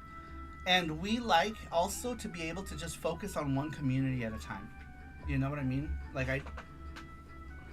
Because sometimes we will miss a comment on YouTube, on Twitch. I want to just be able to focus. I just want to be able to focus on one community or the other, because Twitch also, gets raids. I don't want people on YouTube to feel left out, so that's why I have SaruShow is for YouTube and people who only are on YouTube, because I get people here who aren't on Twitch. So I know I would probably grow faster if I stream to both, but I kind of don't want to seem impersonal either. I also feel like if I stream to multiple platforms, then I feel like I'm going to become more impersonal. So, do Evercade stuff. Like, I hear everyone is raging about Switch 2. Don't hear anything about Evercade stuff. We did a short just talking about the Namco things, and that thing got got me a bunch of subscribers for some reason. It said YouTube does these things where it does recaps, and it said most of your subscribers came from this video, and it was the Evercade short. I was like, what the fuck? What a random thing to get a shit ton of subscribers from. And it's my only Evercade like short I've ever done. The last Evercade video I did was 5 years ago, if you would believe it. 5 years ago was the last Evercade video I did, and it was an unboxing of the Evercade. I've only done 2 Evercade videos. The first Evercade video was when I got the original Evercade. This guy right here. I did an unboxing when this came in and all the games. And then I did an unboxing when I got the Evercade VS, which is the home console Evercade. And that's it. Those were my 2 Evercade videos. And maybe back then people didn't give a shit. So maybe it's different now. I feel like maybe more people care about Evercade now. But back then I did those videos and I did streams and like nobody showed up for the streams. I had like 5 people come max. And like so little comments on the Evercade videos. So who knows, maybe the Evercade is more popular now. Might be time to talk about it again. Could be cool. Soul Calibur announcer, Namco. A Tale of Souls and something. Eternally something. One, nice. I got a teeth of that. Of what? Maybe do videos showing more of your hobbies besides video games and anime. Those never do well. We tried to do like I did a lot of like art videos and stuff because I do art, and the art videos didn't do well either. Like I did a bunch of shorts for art. I don't think any of those got any views, to be honest. People only really care to see the gaming content on the channel, and I understand, you know what I mean? Like I get it. You know, people want to stick to what your genre is. So people come to watch gaming stuff. So that's why I threw, like, if you look at, like, I'm reposting, like, Twitch VODs. No one's gonna watch 11 hours of, oh my god, look. All of my East 10 streams are 10 hours plus. 9 hours, 9:57, 9:56, 10 hours and 17 minutes, 11 hours and 59 minutes. Yeah, no one's gonna watch those because they're boring, right? Those are the kinds of things that you watch while you're live. But I want to keep them. I want to keep record that I played these games, right? Years down the line. Maybe upload the VODs to another channel. That's true. I could do that. I don't know if that's hurting the channel or what. But it's possible. Yeah, I don't know. After I hit the 5K mark, though, I got a good 100 subscribers almost after that. From that Evercade video. So I might do more of those Evercade videos. But the art videos, it's so funny. I deleted some old ones and I re-uploaded them and they did better. So the first Pizza Cats short I uploaded only had 100 views. I re-uploaded it and then it got 300 and something views, which is still nothing in the grand scheme of things, but it's interesting. But yeah, content-wise, I feel like people don't watch it. People like to watch us live. YT algorithm is a fickle thing, says Beakermans. Back when I had original content, I got no views, but a random Yakuza 5 video I uploaded years ago blew up and I still get comments on it, says the Pope. Sometimes that's the thing too. Maybe give tours of stores that you got your video games from, like memories of your childhood. We thought about that, but every time we go to California, we're always so tired because we try to go to Game Dude. We've already been to California so many times, and Game Dude is still there, the store I bought my TurboGrafx from, and somehow we never make it because I'm always so dog shit tired, man. Like, I'm always so tired. I think we just need to go, and that would be the first thing we go the next day. Yeah. I might just need to go alone and do it, honestly. Alone? Yeah. Hell yeah, game dude, says Beakerman. You got 3 cents from it. Woo! I think the shorts feature on YouTube is primarily targeted to the limited attention spans of people under 18, so it gets a lot of exposure nowadays. That's true. I finally visited Game Dude the last time I was in California. Well, it's one of those places that's still open that I want to go and maybe do a thing on, saying, hey, this is where I got my TurboGrafx 16. And somehow we never make it. But anyhow, what's up, Regularans? Welcome in. Says, Saru. What's up, Regularans? How you doing? ScrewTheNet says, we just need Saru to be carried a lot on a royal palanquin by 4 big guys. Saru convention. What is that word? I don't know what that is. I'm going to North Hollywood soon. What do you want from Game Dude? I need pictures and video, basically. I need pictures and video from the inside for my video. We went, but it was already dark, and we took the most worst pictures in the dark the last time we went, because we did go. Remember, we went in the evening time. Yeah, one time, we did, yeah. And it was just dark. It was so dark that my videos, everything looked like shit. So I need to go back during the day. We're always just busy though, and I've always feels like the things I want to do are not at the top priority, because we're always like either there to pick up someone or driving through somewhere or coming back from somewhere. So yeah. For me, a lot of places I went are closed with the Funko Land from being torn down to build a Target. Dang, that sucks. That sucks. Alright, let's get back to the weekly question we had asked you guys. What was the first video game where you were completely absorbed into? But it doesn't have to be the first. It could be any video game that took shit tons of your time. Number 10 comes to us from Robert. Robert says, I won't name it as no one will have heard of it. You only need to know it was a very obscure game made by 3 or 4 people in France. My friends and I were entirely too absorbed in an MMORPG game we used to play way back in high school. The game started off in an island, and we would get another island added in a span of a few years. The final game, before they allowed servers to add their own specific content, I think I finished with 3 or 4 islands. It was a terrible game. Even we admitted it, but we played it because it was free. It was very popular in Brazil at the time for this reason. We had many Brazilian players on our server. I think the MMO we ended up absorbed most in it was because it scratched aside everyone who has played an MMORPG knows of. One thing of note about the game, everyone who played it hated Diablo 1, as it was seen as some type of rival.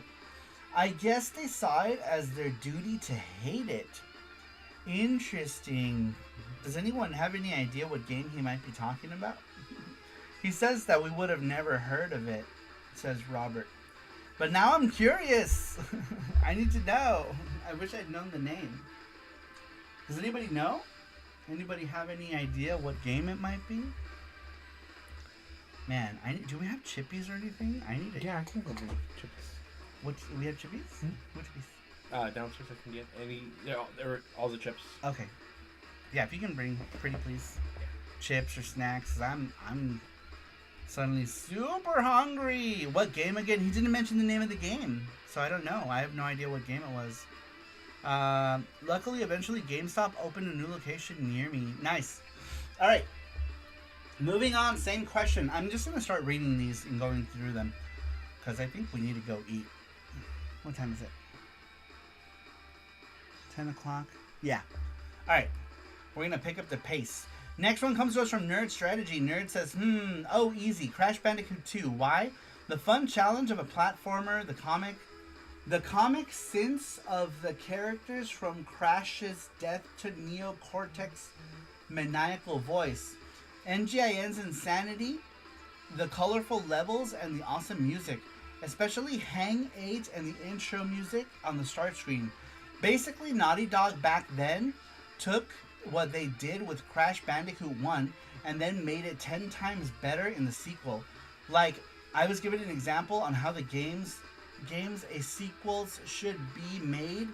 It would be a fine example that they had awesome ideas they could fit in a game 1 and gave us them in game 2. Man, my my brain was doing flips with that one, Nerd Strategy.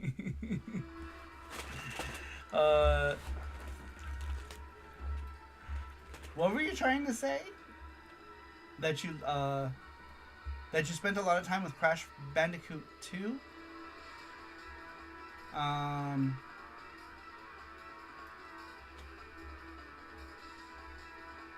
And the sequel was better?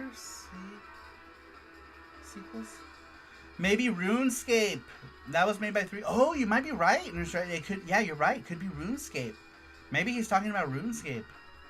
Actually, I guess maybe we'll find out if he answers next week's question. Robert, if you answer next week's question and you're listening to this, let us know if RuneScape was the answer. If RuneScape was what we were talking about, let us know. Let us know. Oh, Jesse brought chippies. Excellent. Oh, chippies. Oh. Chippies. He brought chippies and he brought more cocked asses. Ooh. Delicious. Thank you. Thank you. Yeah, I need foods. Ooh, actually, these might be easier to eat because then my hands won't get all gross. Because Cheetos are my fave. You know, I love Cheetos, but I feel like they make my hands really, really messy. You want to bet? Which one would you like later? Okay. That's for later. Yeah. I'll have those. Gachapon soon, by the way. Gachapon now. Okay, now. Sweet. Did we try the Gachapon? Let's see how many people on Gachapon. 1, 2, 3, 4, 5, 6, 7, 8 people. Alright, we have 8 people in Gachapon. That's good enough for me. Yeah, let's do Gachapon. Alright, Gachapon. Gachapon right now. If you still want to enter, hit 1 now. We're going to do it in 1 minute. I'll eat one more chip. There we go. And, hit 1 if you want to be entered into the Gachapon.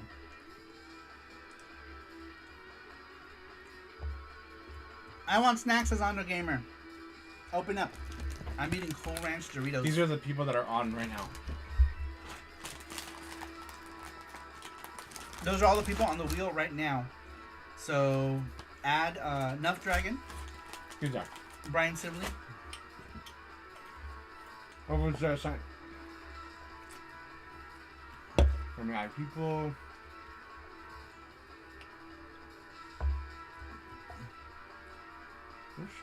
The Wheel of Pain. The Wheel of Death. I want to watch others have the chance. Good luck, y'all, says Nerd Strategy. Man, I wish I could remember my OG RuneScape login. I still use the same email, though, for it. It says, screw the day. How long did you play RuneScape for?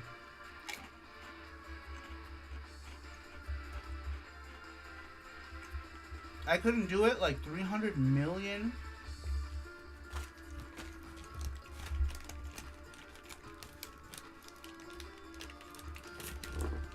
You got Nerd Strategy. Twisted 71. Not yet.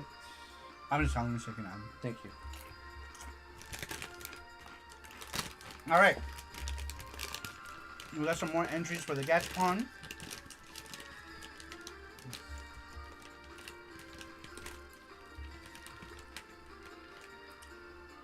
You can still enter it. I'm just eating some chips because I am starving. So I apologize for all the crunching. A few years on and off. But it was during the dark age of Camelot. Phantasy Star Online 1 and WoW were big. Plus, I still was playing Diablo. and other console games. Are you and Jesse coming to SoCal Gaming Expo? We wanted to, but all of their exhibitor spaces are sold out. They've been sold out for a long time, so it would have been cool to go. Okay, here we go. Want me to tell Riff to invite you? Do you have that kind of power? Because that would be amazing if we had got an invite. So here's what happened when we go to Level Up to Game On Expo. Game On Expo gave us a spot. I did a panel there. We go every year because it's one that we could drive through, you know. And they want to. Game On Expo wants to, you know, promote game devs and stuff like that, right? They wanna showcase that stuff because people come to check out, you know, their independent. Game On Expo is funsies. Do you watch the Pixel Game Squad videos? I will tell them next time I see them. I do. I know. I've met all of them. We just saw Gabbo. Yeah. We saw Gabbo at World 8. Yeah, we took pictures with Gabbo. And with, who's it? Riff? Riff, yes, sorry. Yeah, so that would be cool. I don't know. I would love to show up. You know what I mean? Yeah, I was with them today at the Swap, says Twisted. Man, yeah, throw in a good word. That would be awesome. That's how people find out about us. Other, you know, word of mouth, and you know, they know who we are. I just don't know if they think we're important enough to have at the show. Do you know what I mean? And I think with Game On is different because we know so many people at Game On. You know, we know everybody at Game On. And everyone comes to talk to us. So I don't know. Like I feel like we actually have some sort of presence at Game On. So, but that will only improve if we go to other places. If we can get to other places, then that would be awesome. You want a Cool Ranch Dorito? Did you eat your Cheetos? Yeah. You ate all your Cheetos? No, I didn't. Oh, okay. You just wanted a Cool Ranch. Yeah, he says, yeah, I was with them at the swamp. I know Aaron as well. Dude, yeah, throw in a good word. Yeah, you guys were super busy boys at Game On. Yeah, Game On was crazy though, I feel like, right? Because like everyone stopped to talk to us. People were filming the booth. You know, I had the panel. Nerd Strategy, thank you for filming the panel. I appreciate it. Nerd Strategy is the person who recorded our second panel. This year was our second year in a row. If you guys haven't checked it out, please check out the panel videos. The second panel at Game On we did 2 years in a row. Hopefully we're going to do a third year as well. So if we do a panel next year, we will definitely be at Game On. We will be at Game On no matter what. Even if they don't give us a space, we're just going to go. We're going to go because I will at the very least, I will have a panel. At the very most, I will have a panel and a booth. So, I'm hoping it's both. I hope it's a panel and a booth. But at the very least, I will have a panel.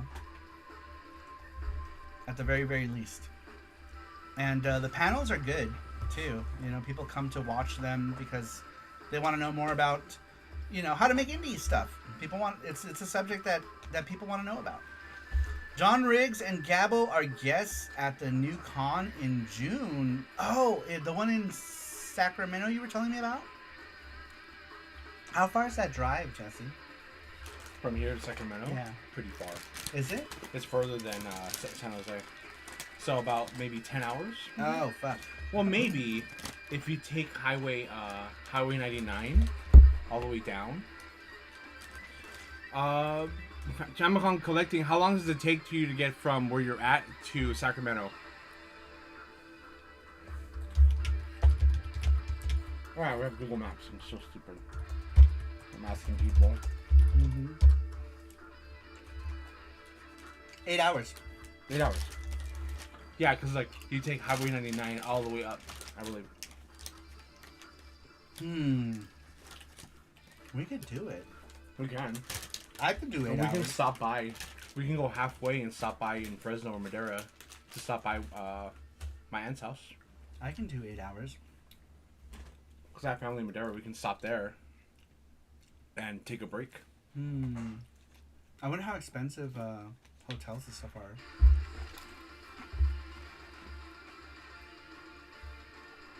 Hotels is what kills us.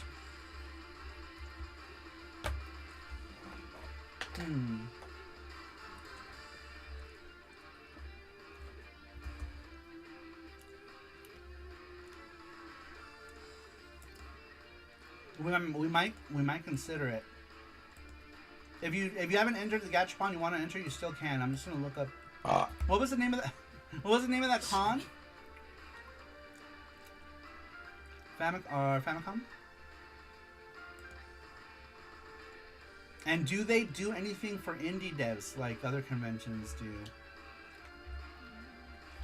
Retropalooza? I really want to go to Retropalooza because they do an indie thing there too. For indies. Indie tables are $150. I just can't afford it right now. This is where Kickstarter money would have come in handy. That's what we did with Yuki. Yuki's Kickstarter money paid for a ton of tables, plane tickets, stuff like that. Why do you think the reason why FX Student Yuki is a pretty well-known indie game? Because think about all the indie games on the PC Engine. Which one is the most well-known indie game on the PC Engine?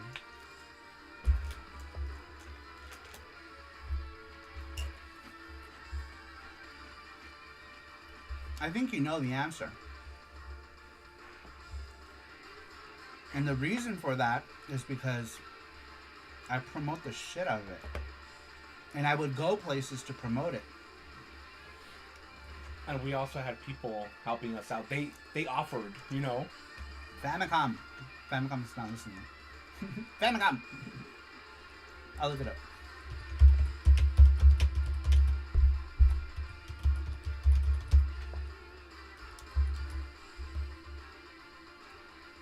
Is it Sack Gamers? I don't think so, right? Isn't there a new one? I'll tell you right there first. Go to guest. This one's December. No, that's not it. He said it's going to be in June. Type in June. Sorry, don't worry. I'll film next year too, says Nerd Strategy. I'm already saving up for the place to stay. I might crash with my sister though. At least that's my plan, Nerd. Roseville. Oh, that is it. Yeah, because I saw something Roseville here. I think it's in Roseville, he said. Roseville Gamers Expo 2025.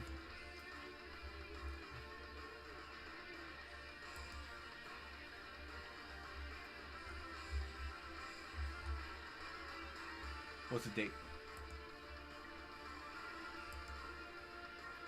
June 21st, 22nd.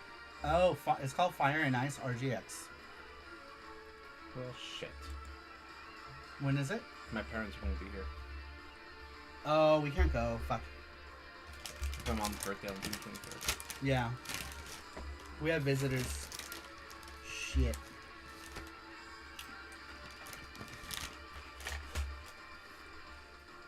We can't go.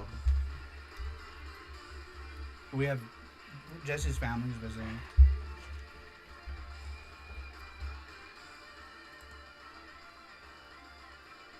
Tell him to come with.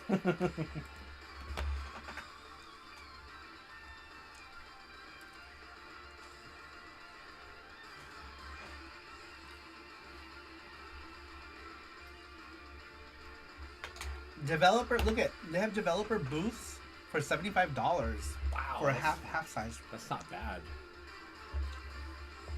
Half size would be like pretty much just like you know the booth that we were at, like a more narrow version of that. I mean, you can go and you can take Famicom with you. You can go pick up Famicom. You guys can both go.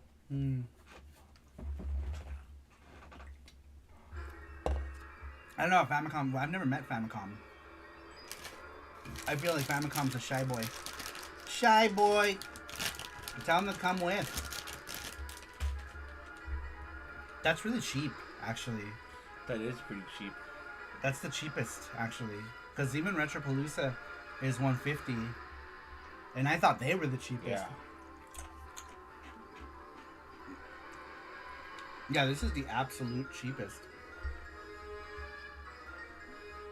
When Retropalooza returns to North Texas, you should hit that up and bring your physical games to sell. I want to. It all depends on...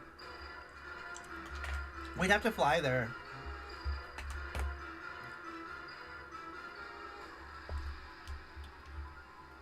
Which one is the North Texas show?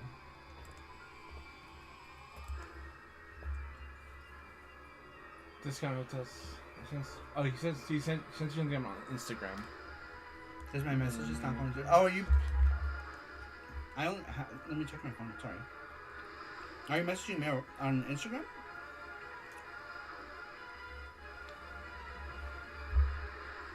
She says when Retropalooza returns. Did you read that already?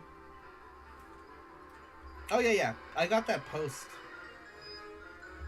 I got your post about it.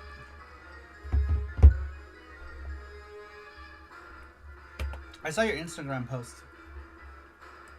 I was wondering if you could hear what I was saying. Maybe hit refresh on your browser. Maybe you're way behind.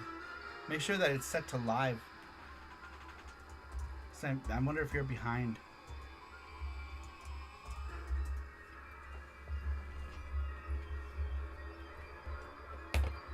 I wonder if he's not live. Because it took him a while to answer that. I'm thinking maybe he's a few minutes behind or something. Sorry, isn't Emerald City Comic Con also friendly towards indie devs? I know it's expensive, but just wondering. The whole point is to go to shows that I'm either invited to, where I don't have to pay for a space or anything. Like at Game On, we didn't pay for anything. No, we didn't. But I don't mind paying. I just can't pay a lot. I'm not looking for free, but obviously free is good, right? Yeah. Like, the last time I went to MGC, I went because they gave me a free table. So if places are trying to fill up spaces with indie devs to games that people are actually playing, like...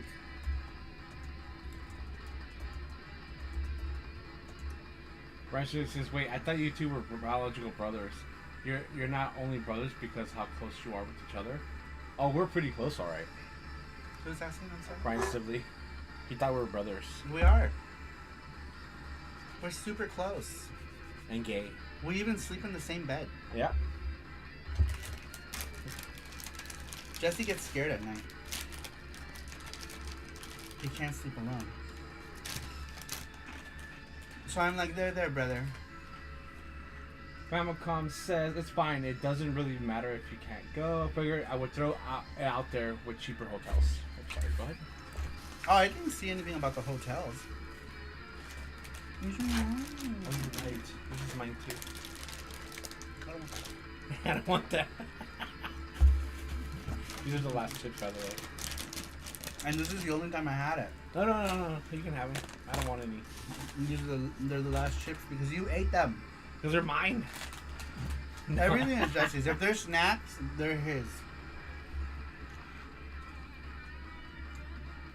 I'm okay with that though. I just complain, but I'm okay with him eating all the snacks. He's okay with him eating all the snacks too.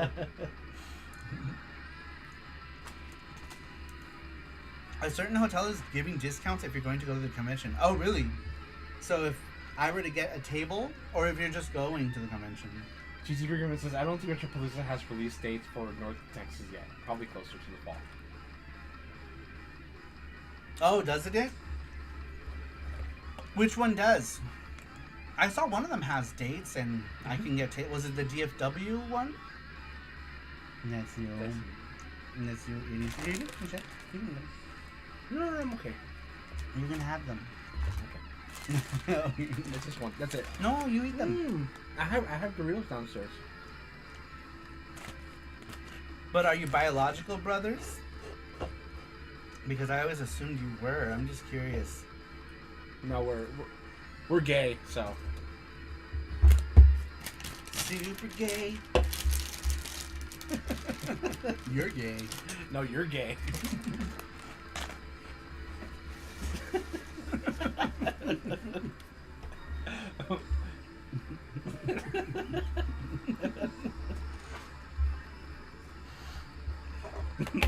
Hope we don't offend someone with that tone. I know.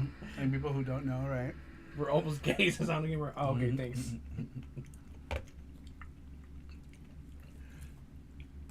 So who is gay? Gay. You are gay. June 21st to the 22nd. Man.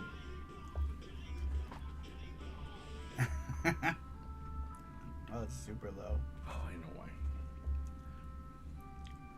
Super low. Oh, did you lower There it it here? is, yeah. Oh, gotcha.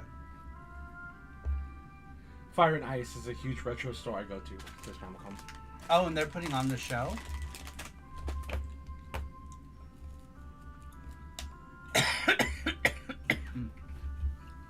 Yeah, for me, it's like it'd be an 8-hour drive there, which is not terrible, you know, especially if I leave at night, and then I won't have to worry about it. I like to drive at night and avoid traffic entirely. So maybe if I drive like the night before or something.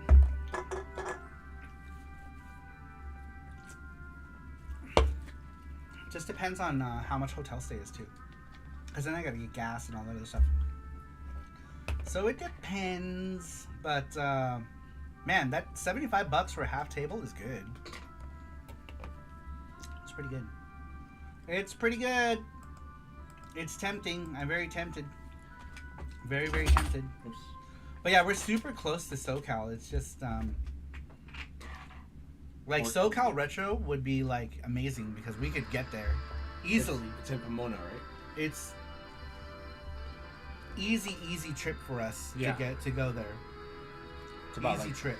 2 hours, 2 or 3 hours. But like hotels there are like ass expensive, you know what I mean? Like that's another thing too is hotels in SoCal are like they're so stupid expensive. So like I could deal with the hotel if I wasn't paying for like a convention spot, you know? Then I would pay for the hotel and be okay with it if I wasn't paying to go to the con and tables and stuff. Which is how it is at Game On. We don't mind paying for the hotel because we got everything else, you know?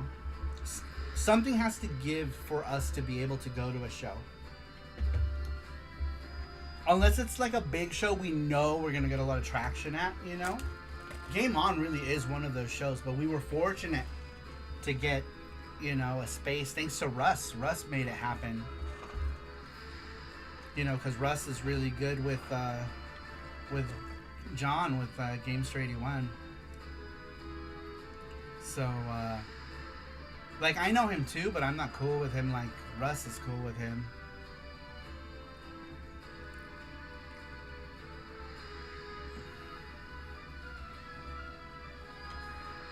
But I guess it doesn't matter if the CD case is closed. Wait, what are we talking about?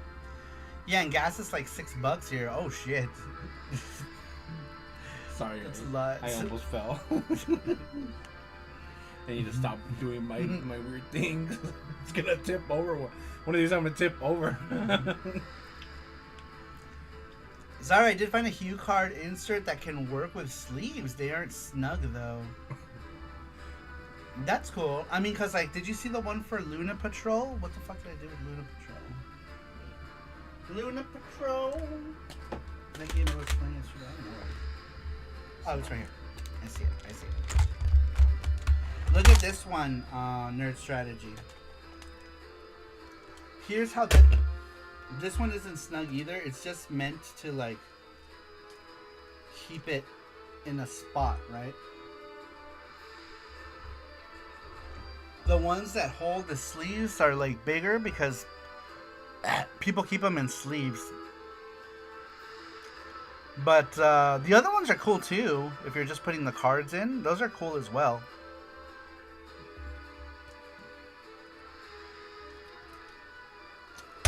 Why? They both own CollectorVision, right? So Russ is a programmer for CollectorVision. He programmed for City Hunter. But Russ runs his own thing. But because Russ will go and exhibit Sydney Hunter, they give him a space. Well, Russ offered to split that space with me, but then John ended up giving me my own space next to Russ instead of us splitting the spot that we were originally going to share. He gave me my own space. And the only reason that happened in the first place is because Russ was going to split his space with me. And John, I guess, decided that he was going to just give me my own space. But I don't think that would have happened if it wasn't for Russ giving me a space at his table in the first place. So I really owe it to Russ that we got our own table at Game On. And I feel like that was because Russ was going to have us with him. And then John decided, that he was going to give me my own space. Which was very cool of John, because John didn't have to either. He could have just left us with that situation where I was going half tables with Russ. So that was very cool of John as well. But the person who got the ball rolling was Russ. And it always takes one person, right? Like when I got the free table and exhibit space at MGC, it was because one guy pushed the guy who was running it to give me a table. And at that convention, I might have made a mistake to not go back to the table, but I didn't have anything else because I traveled there with bags full of merch, and I sold everything within the first hour of the show and had nothing else to sell.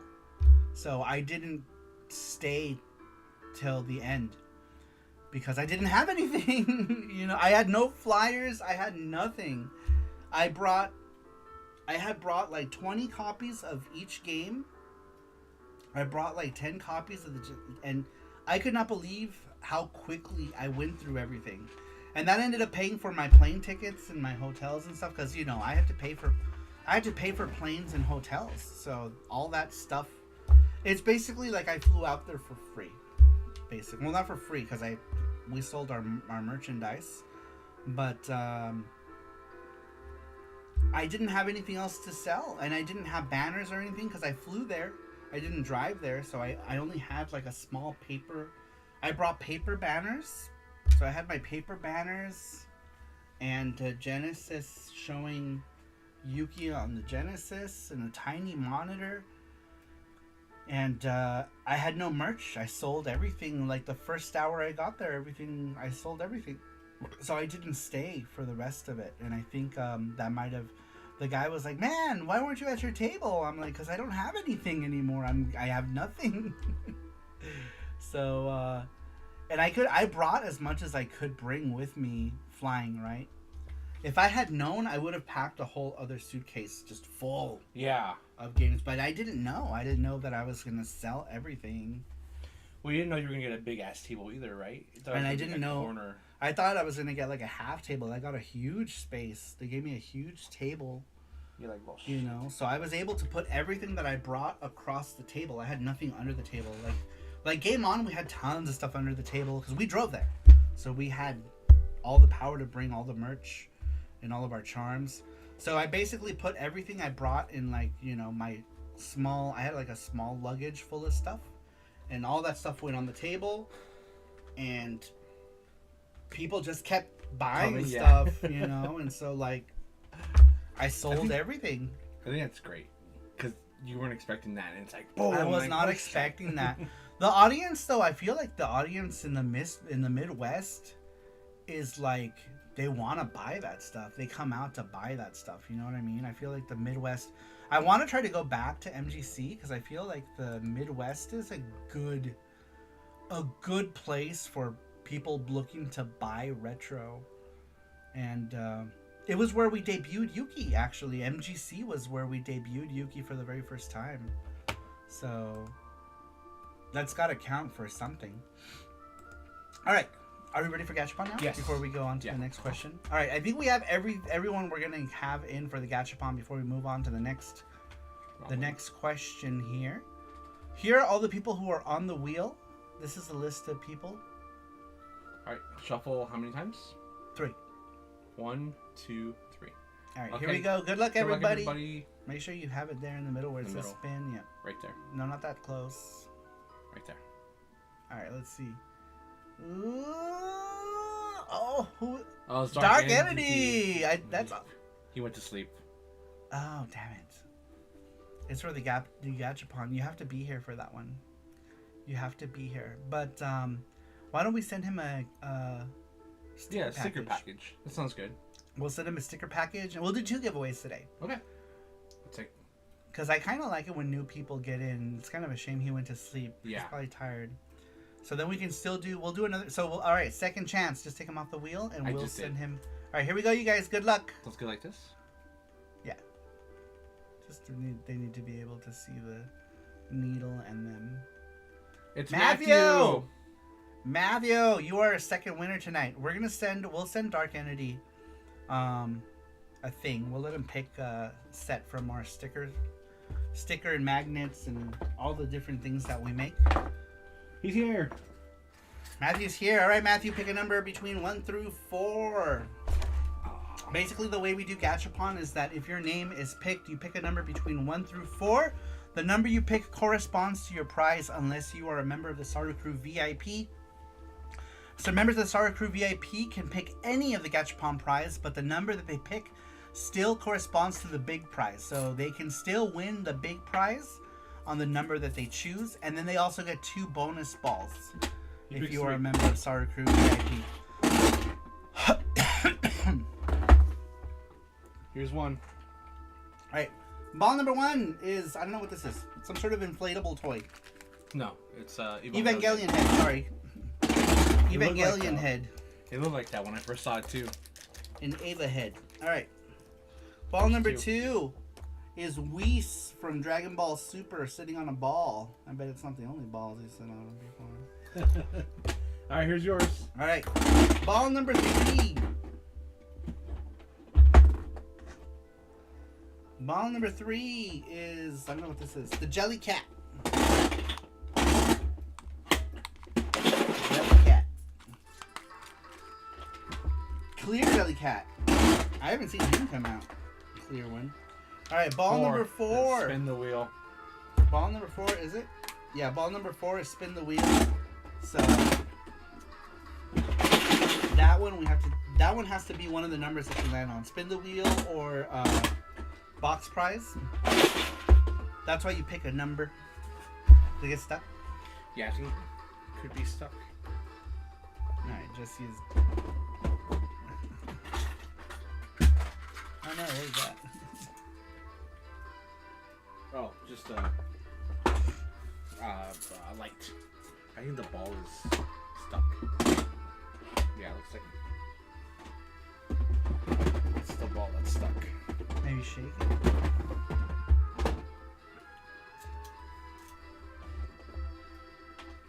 Still stuck? Yeah, hold on.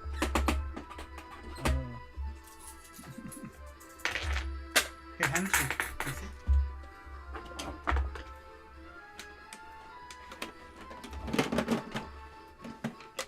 Oh, it's stuck inside. Yeah. Oh, I see it. It's right here.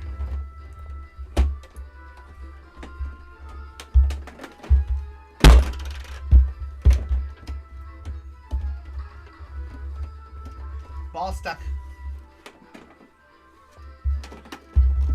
Let me see. Ball's too big, yeah. Which ball? That's what she said. Here, let me.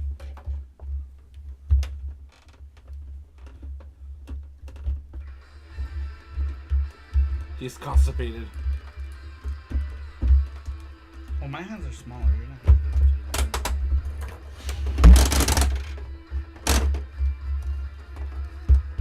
Sorry, now we need another coin.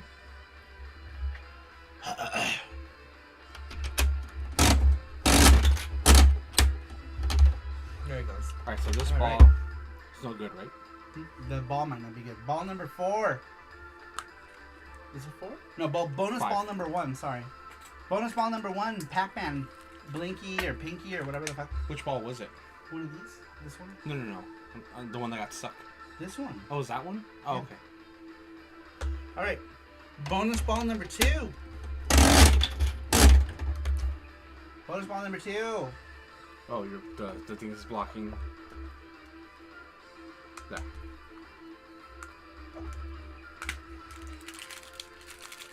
Bonus ball number 2 is a pin set of Jackie and Shun-Di from Virtua Fighter. All right. You get to pick, Matthew. Which one of these do you want? Last one was this one. Jackie and Shun-Di. Enamel pins. Oops, I just ripped them out of the ball. Whoops. We got Evangelion head. Evangelion head. Alright. Alright. So this one is the one Matthew chose. And like I said, he's... Oh no! Yeah, remember last time? It ripped. Well, here's what it looks like, because it ripped through the packaging. But it goes like this.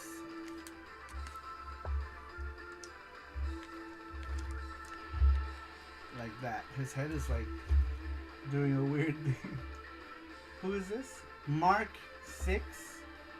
Who's this at? Is that Kaoru's? I don't know who pilots what. But there you go. Thank you, Matthew. Maybe just tape it. Yeah, I'll put it in the tape and put his name on it. In the ball? Yeah. You put it in the ball. Yeah, I was gonna put it in the... This is the one that got stuck, right? Yeah. Let's not put that one anymore. You can just put it into the ball. Might be a weird size. Perfect. All right. Thank you. Oh, it is a weird size. Because look, this thing fit like nothing. Yeah. So that one might... This one might be too big for it. Yeah, because the bottom of that one is weird. It is. It's like very yeah. square on the bottom. Because this one didn't fit in the other one. This one fits perfectly. So this is yeah. Yeah, it might be too big. I'll just give this to Matthew. All right. Cool. All right, we did two gachapons today. Sorry. No worries. 2 gachapons. We're gonna send Dark Entity a thing of stickers for him since he wasn't here. Normally we don't do that, but like I kind of want new people to win to give them an incentive to return to SaruShow, especially if we think they're gonna be regulars, right? But very cool, very cool. We'll send him a sticker set as someone who got drawn from the wheel. You just have to send him the paper, and he can pick.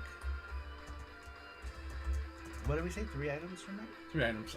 I have the picture. Yeah. I'll just give it to him. Just tell him to pick any three items from each row, I think. So pick one. There might be 4 items. Is there 4 rows? The idea was to pick one item from each row. Yeah. It might be 4 items. I don't know. We'll double check. It's 1 item per row. So if there's 3 rows, then it's 3 items. Cool. All right. Moving on. We had asked you guys what was the game that you got invested in hardcore. Number 12 comes to us from Brian Sivley.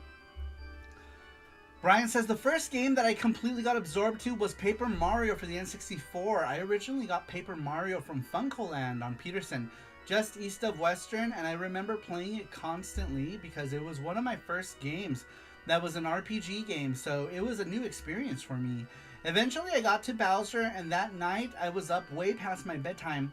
I know that was up past my bedtime on a school day because I was trying to beat Bowser. Obviously, my mom was pretty angry with me when she came down, when she came up to the bathroom and seeing that I was still awake playing Paper Mario. I did eventually beat Bowser, and I saved the game and watched the ending by the following day. But that was the first time I got so absorbed into a game and invested many hours in playing it. Obviously, there was a lot of other games that afterwards I invested many hours playing in, like Watch Dogs, but Paper Mario was the first time I remember it happening. Sorry, says Brian Sibley. Paper Mario, cool. He was playing. How many did you beat already? 2? 2 of them, yeah. He's beat 2 Paper Marios already. Which is cool. Which is cool. Do those stream element things have to come so close to each other? They're 5 minutes apart. So no one has been talking for 5 minutes. Oh, okay. I was just wondering. I can change it. Maybe make them like 10 minutes apart. Okay. So that they're not being flooded by ads. You know what I mean? Like, it comes off too e-beggy. Gotcha. So maybe separate it by 10 minutes would be better. I just don't like looking at the chat and seeing I understand. Continuous ads for our stuff. Alright. Oh, this is the best music of this game right here. Done.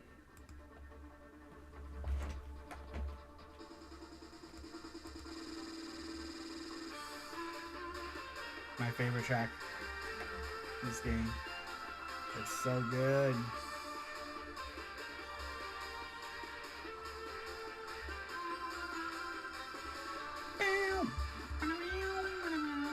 Alright, moving on.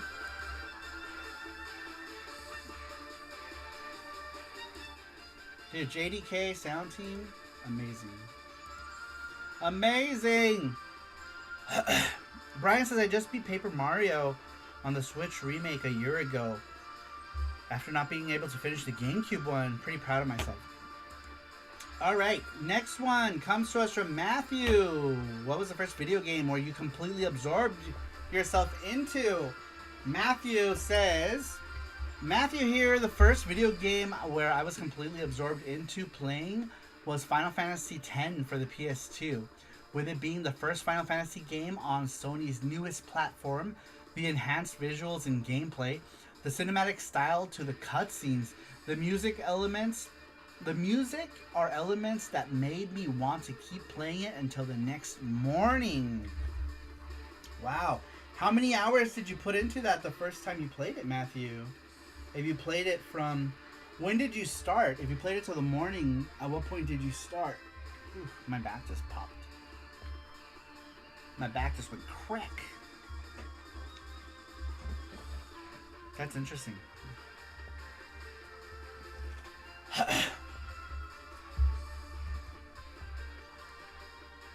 I remember I spent so much time on the stupid grid thing. Also, trying to what was it called? Same thing with East 10. East 10 had one, though East 10's was more simplified than Final Fantasy's.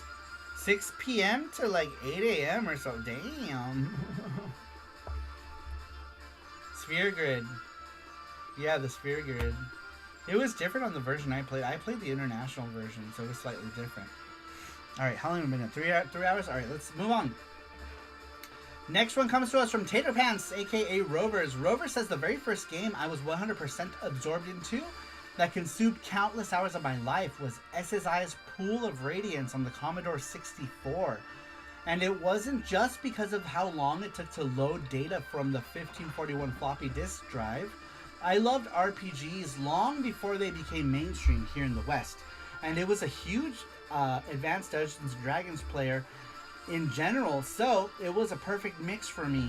One of the biggest draws of the game was the fact that you could completely customize your characters, a feature that is still a major sticking point for me to this day. Of course, I had the complete strategy book to the game as well, which contained all of the area maps, which made the game even more enjoyable. I even toyed with the idea of doing my own modern port, though of course I never did it and now never will. with that complete den of douchebags at Wizards of the Coast being the IP owner. Anyway, yeah, the first and dozens of RPGs followed, such as Final Fantasy, Cosmic Fantasy II, and Ghost Lion, being amongst the first console-based RPGs that ate up dozens of hours of my life, says Rover. So Tater and Mark had C64s. That's funny. I don't think I've ever heard Rover talk about the C64 in general. So, this is good to know, Rover. Rover, are you still here? Tell us about your C64 life. How come you and Mark aren't like C64? And then Reggie is here. It says see Saru crew checking in. What's up, Reggie? How you doing? Welcome in. Welcome in, Reggie. How you do? What it do? How is a Reggie? How is a radical Reggie? How are you? I want to play Ninja, says Reggie. Don't worry, Reggie. I'll make sure that you get one of the first copies, and all of its goodies.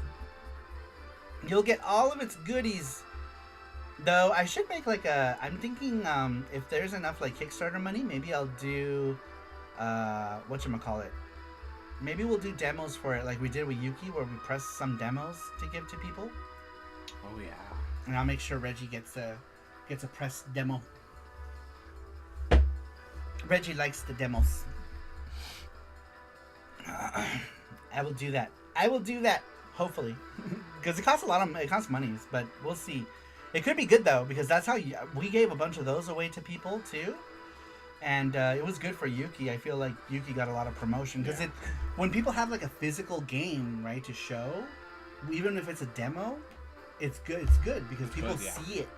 They see the physicalness of it.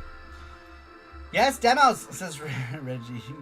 Only if they press the audio to the CD, lol.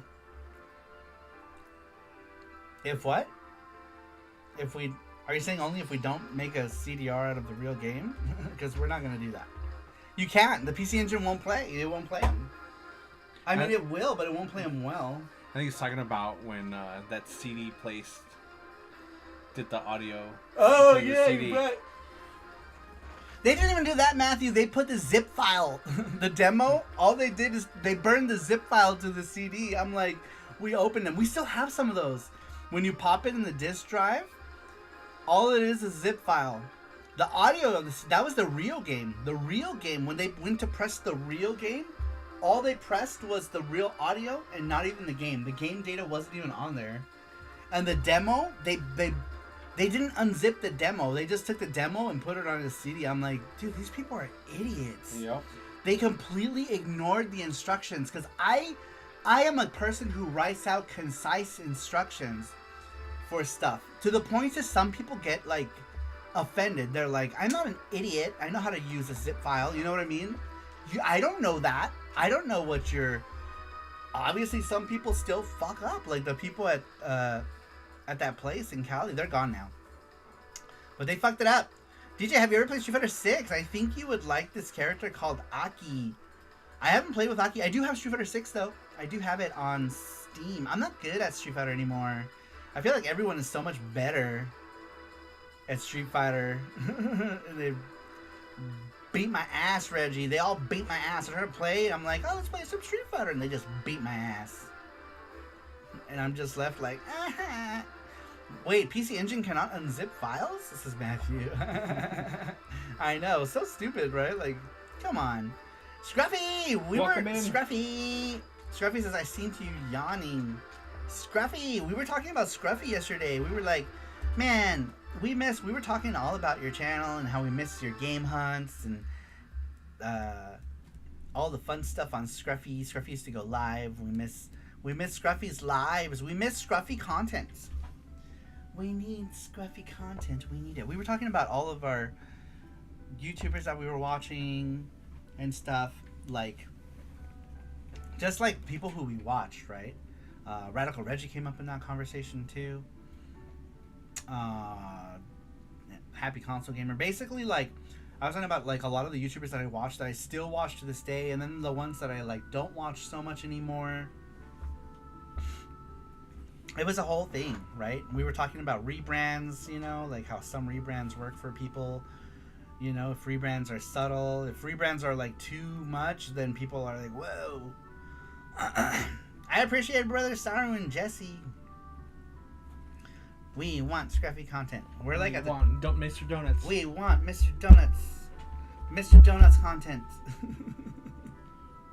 We're at the dinner table. Scruffy content. Feed me scruffy. Well, not feed me scruffy. Feed me scruffy content.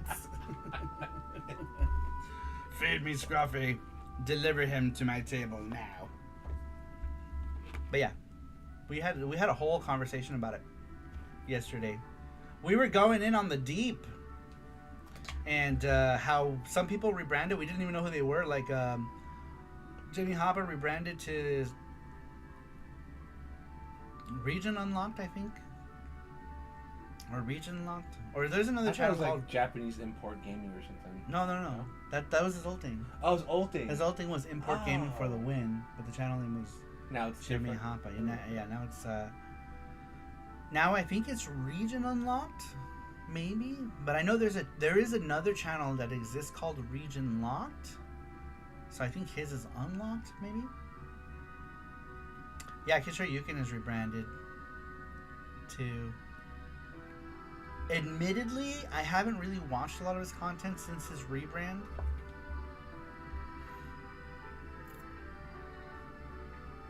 But yeah, we had a whole conversation about it last night. All right, moving on. Who was that? Rover? Rover, great answer. Cosmic Fantasy 2. Oh, that reminds me, Rover. I have the Cosmic Fantasy collection. I need to open that at some point. Mad Panic Gaming. That's what it is now. That's what it is. Yeah, we were talking about it.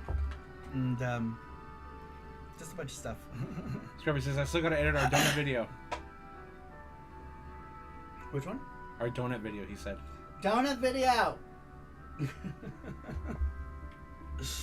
Alright. Moving on. Next one was GT Mega Turbo. That's Beakerman's. Beakerman says, I'm going to give two answers. The first shooter that hooked me was Blazing Lasers. On the TurboGrafx 16. It didn't have even... I didn't even own it. I had to borrow the game, the entire system, from a friend. I played the hell out of it when I could. I eventually bought a Turbo Duo system and got my own copy.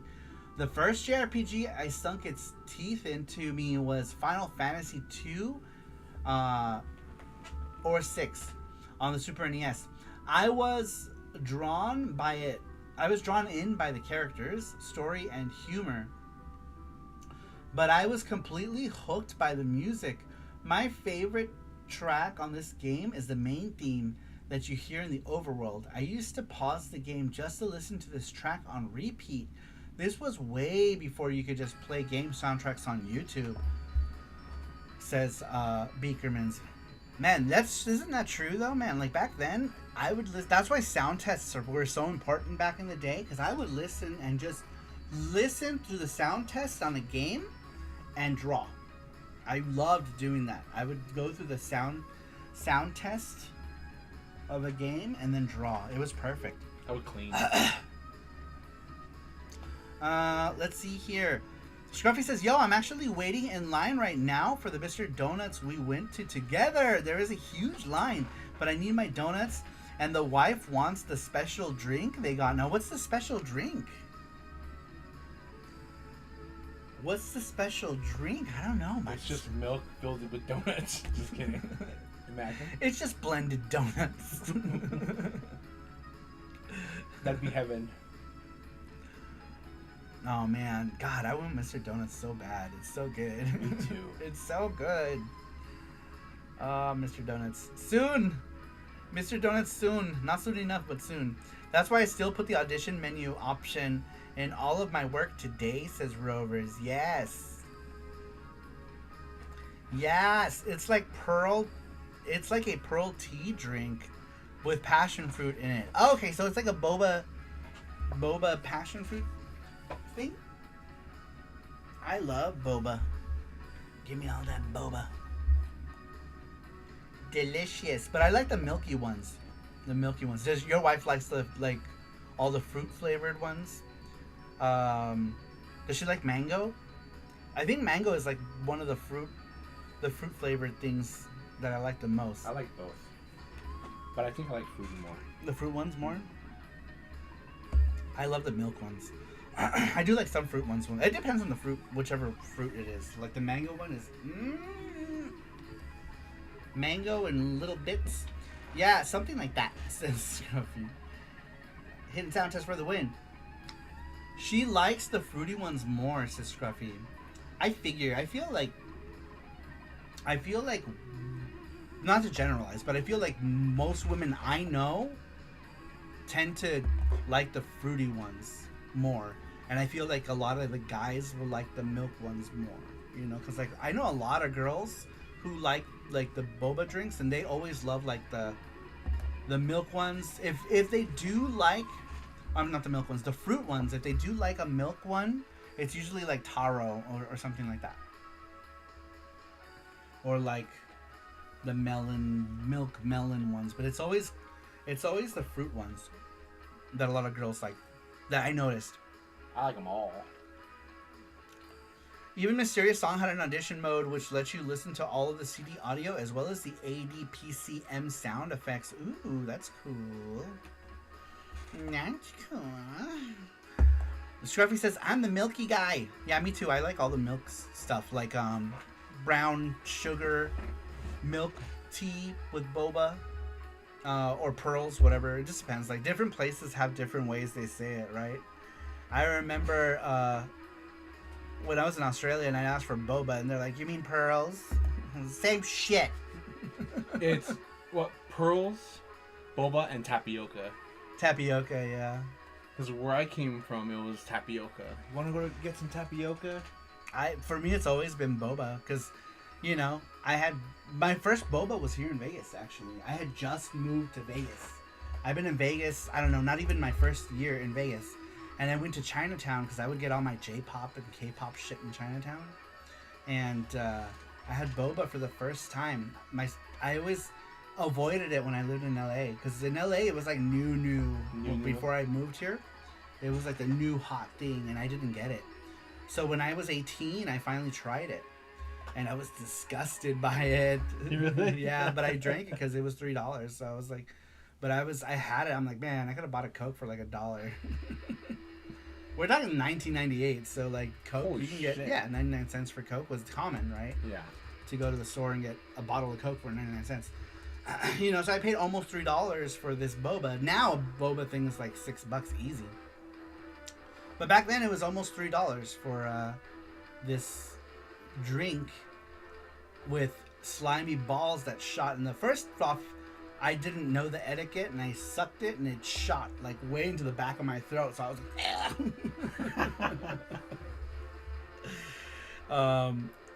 yeah, I was not a fan. And then I had it again, and I loved it. I went from hating it from one instant to the other, like complete 360. I had it again. I'm like, it's good. And then after that, it was just, I think it was just the first taste. It was weird. Let's see here. Japanese people tend to like the lesser of the sweet versions of sweet things. I'm like that too, though. Actually, I prefer things the Japanese way. When it comes to sweets, I like my sweets to be subtle, and that is rare here. Here, our sweets are sweet, like sweet. You know what I mean? Yeah. The only thing I like sweet is my tea, sweet tea, which is something that you could only really get here anyway. Sweet tea is like it's like an American concept, really, a southern, like a southern thing. But that's the only thing I want super sweet, or soda, obviously. If I drink soda, I want soda sweet. But like my cakes and stuff, if I can have all of my cakes be more subtle, like Asian stuff, I would love that. Yeah. That's why I love going to like Asian bakeries, because they always have like the very subtle flavors. Manju, says Rover. Oh, if you say tapioca around here, people assume you mean tapioca pudding. That's what I assume. When I hear tapioca, I think tapioca pudding. I don't think those drinks at all. Wow, the Tapio Express is still there. Oh, wow. This is the one I went to. It's next to my parents' house. Yeah, it's still there. Holy shit. That's cool. If we go, we'll go there. Okay. I can get a brown sugar. Brown sugar boba. All right, moving on. Awesome answer, GT Beakermans with that one. Love the gunhead blazing lasers. Some of the best title music in all of the TurboGrafx chiptunes. Too bad the rest of the soundtrack didn't keep that same like vibe. You know what I mean? Like a lot of the soundtrack is kind of, but that title screen music is so good, so good, so good. All right, moving on. Next one comes to us from Brian Trusty. Brian Trusty says, for me, it has to be Shenmue. It was the first time I really felt absorbed more than any other game before it. I have beaten it many times, and it's still my all-time favorite game. Certainly the first game that made me feel like I was the main character, says Brian Trusty. That's awesome. I tried to get into Shenmue so many times. I can't tell you. I own all of them. I have every Shenmue, and I don't know why, I can't get into it. I played it. That's another game that I've started a bunch. Shenmue. I've started Shenmue a bunch of times. Nah, I love the level 1 music. No, it's good. I'm not saying all the music is bad. I'm just saying that there's a lot of them that are not. But there are a good number of tracks in Blazing Lasers. And there are a good number of tracks that are... It's not just the title music. There's a lot of tracks that are good. Here's the questions for next week. Okay. I don't know. I want to read them to see if they're good. Let me see really quick here. What's a retro video game that you, others, try to convince you is good but it's not? What's a video game series you started that got too overwhelming over time? What was the most disappointing boss battle in a retro video game for you? Which video game was a lot easier when you were younger? And then what's a game you started many times but never finished? And then we have those maybes, right? What's a game you played once and never want to play again? What game did you ever try to get into but just couldn't?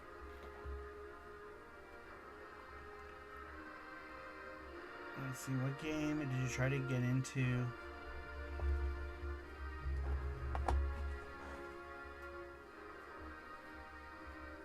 I guess that's good.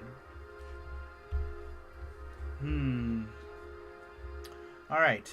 We have 1, 2, 3, 4, 5, 6. This one is still a very much a maybe. What game you played once and never want to play ever again? That one's a good one. What game did you try to get into but just couldn't?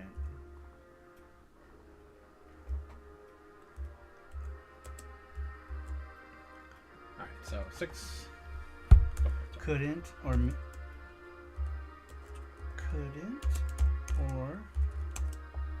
started multiple times but never finished. Typing sideways. So. All right. What's this one? So should we vote between all 6 of them? Or should we just do 5? Because I can just crop it up to 5. And then we can save that one for later. Can you paste all of them? I can paste all of them. Yeah, let's paste okay. all of them. Fuck it. What game reminded you of pork chops? Moochie Moochie Pork. Is there a Switch port of Moochie Moochie Pork? I don't think there is. It's a game I've always wanted to play, but it was not accessible because it was on like 360 and other shit. But yeah, Moochie Moochie Pork. Moochie Moochie Pork. Maybe. I don't know. Maybe nobody even knows what I'm talking about. Any Shmup fans out there?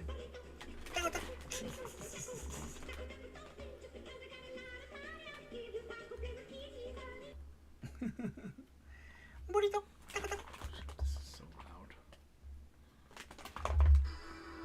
'Alright.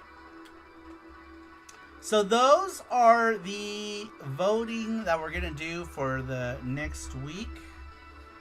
For the next question. What?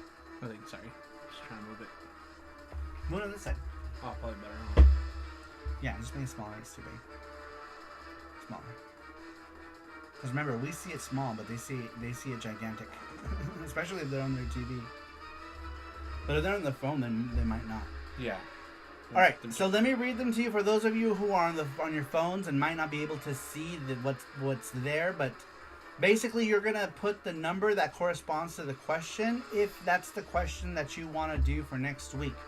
Number 1 is, what's a retro video game that you or others try to convince you is good but is not? Hold on.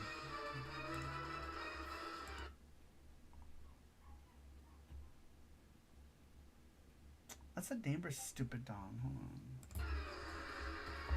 Number 2.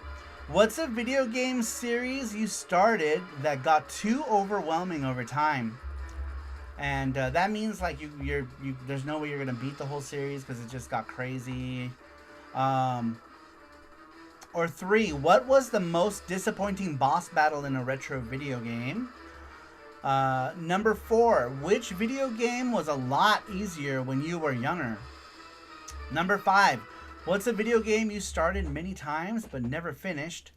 Number 6. What game did you try to get into but just couldn't? Or started multiple times but never finished? So let me read these again. So number 1, once again. Number 1. What's a video game that you or others try to convince you is good? 2. What's a video game series you started but got too overwhelmed? 3. What was the most disappointing boss battle in a retro game? 4. Which video game was a lot fun when you were a kid? Was a lot easier. Sorry, number 4 is, which game was a lot easier when you were younger? 5. What's a video game you started many times but never finished? That's that sounds very close to number 6. Yeah. Number 6 says, what game did you try to get into but just couldn't, or started multiple times but never finished? So we did have 5. We didn't have. That's pretty much, because they're not really two separate things, right? Can we make that into two separate things? Because honestly, 6 kind of encompasses all of it, I feel like. Tater says to chop off the end of 6. Those are 2 independent questions. Okay, let's do that. Alright, so chop off 6. Yeah. So it's like 2. Yeah, like that. Yeah, that's better. Because I think maybe we're trying to condense too much into it. Yeah. Alright, so number 6 is, what game did you try to get into but just couldn't?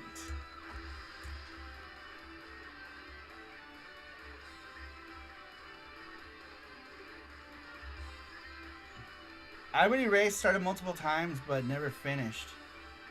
Yeah, that one's kind of its own thing. And that's what Rover was saying. Yeah, that one's its own thing.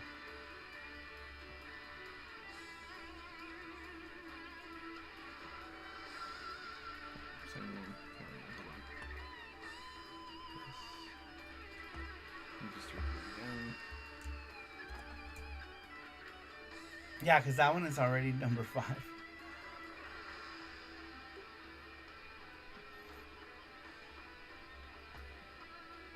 I didn't really realize until I reread them. Like, I had to read the whole thing. Alright. There it is. Alright, so one more time.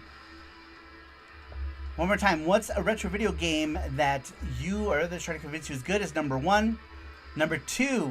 What's a video game series you started that got too overwhelming over time?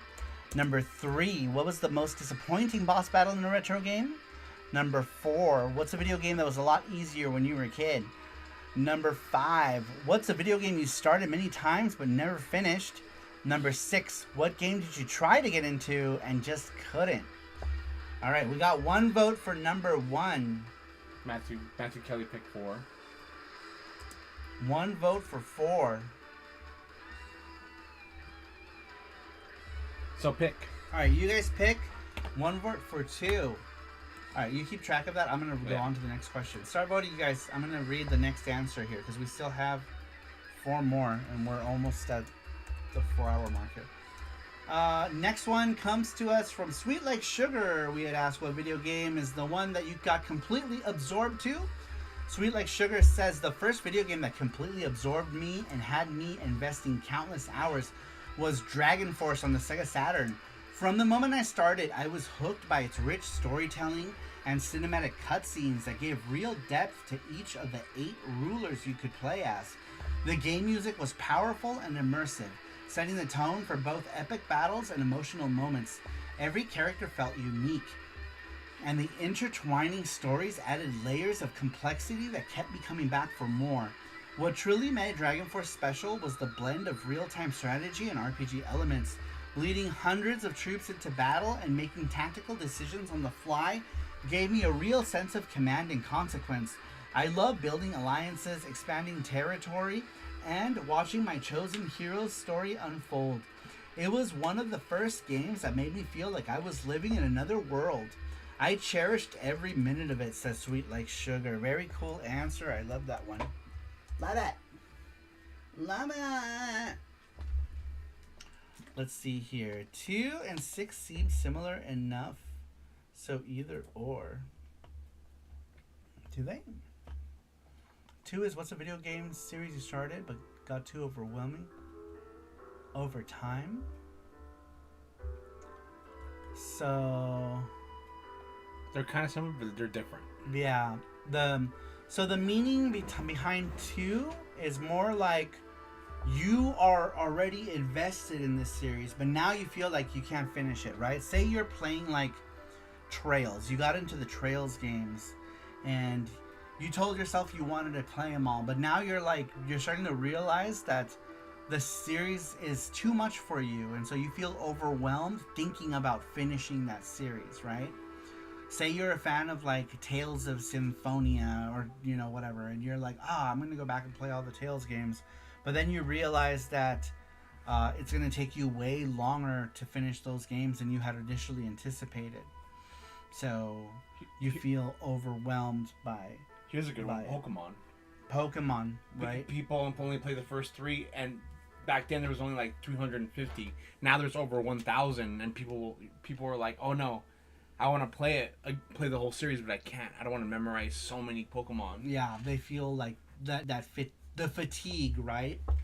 The fatigue of that. So what was the other one that was similar? 6. What game did you try to get into but just couldn't? That is more or less you're trying to play a game because you heard a lot of good things about that game, right? And you try it and you're like, all right, I'm gonna give this a fair shake. And you give it a fair shake and you're like, I don't know, I can't really get like Shenmue with me, right? You try to get into it, but you can't really.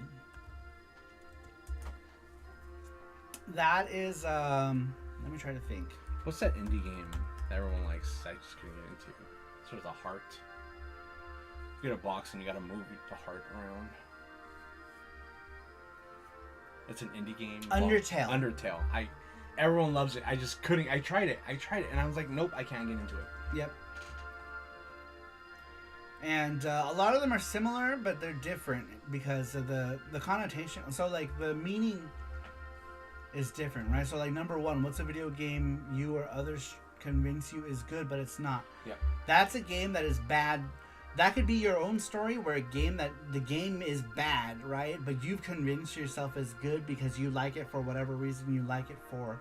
Or other people are like, you should play this game. This game is totally good because of blah, blah, blah. And you're like, this game is shit. You know what I mean? You don't say that because you don't want to offend anybody. Right. But you're like, oh, yeah. It's not for me, but good. I'm happy you like it. It's a good game. Shit. And it's shit, right? Like, I'm sure that's happened with me, right? I'm like, play the Valis games. Valis 3 is so good. And they play them, they're like, dude, this game is fucking ass. You know what I mean? I'm sure it's happened. But, that's pretty much what it is. That's pretty much how that how that kind of scenario would go. Let's see. I'm trying to explain the ones that might not be obvious. So like number 6, we talked about. 5, what's a game you started many times but never finished? So that is like, let me think. What's a game that I've started a bunch of times and never finished? Shenmue.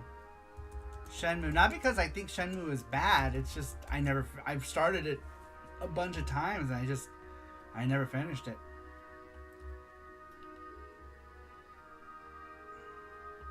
Three, me, it's eh. What does that mean? So 3 for you, So Nick? you're voting for number 3, or? So far, it's all 1-1-1 for everything. Oh, is it? Yeah. I never finished anal. Why do I always want to say anal? I never finished Animal Crossing. All right. Moving on. What was that one? Sweets? Brian Trusty, JT. Oh no, I missed JT's. I almost skipped JT's. He was right before Sweets. So number 17 is JT. Sorry, we're gonna jump from 17 to 19 because I almost missed his. JT says probably Dragon Quest 8 and Octopus Traveler 1 and 2. I spent over 150 hours or more in those games. They're simply fantastic RPGs with excellent stories and characters. And sometimes I just take a break during my playthrough of Octopath and I just listen to the music. It's that good, says JT. Very, very cool. JT is pretty much super into both of those. We know him for being into DQ and now Octopath, as well as Mega Man. Mega Man is like his passion. And he gifted Jesse Octopath too, so now they're talking about it. And Jesse loves it. Because he loved the first game. Yeah. So it's very cool that you have both games, right? Because you got the first one physically too? Yeah, the first one That's great. Damn, back in 2018. Damn, that's crazy. So I remember when we got this house, I played it. That was like one of the first County's games? County's nephew came over, I let him play. He was playing for like hours here. And I was like, I want to play now. It was good.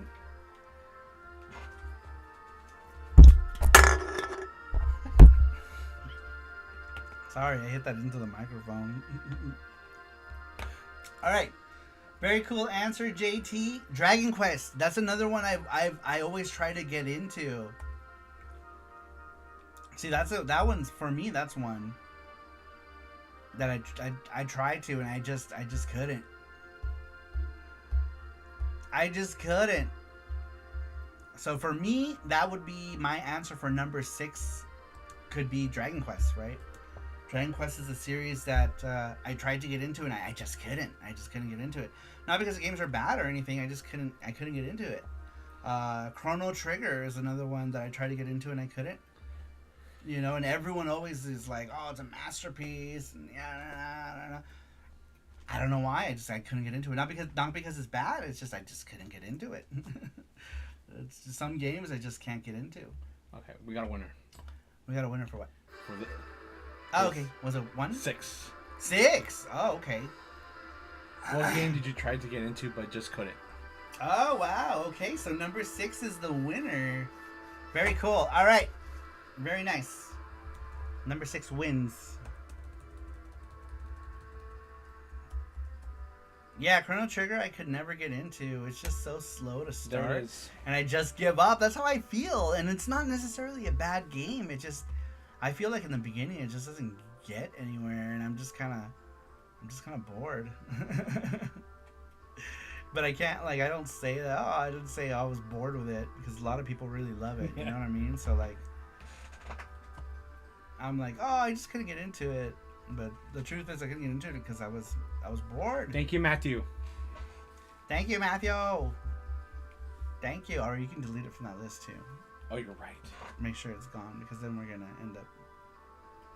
Yeah, right there. Just delete it.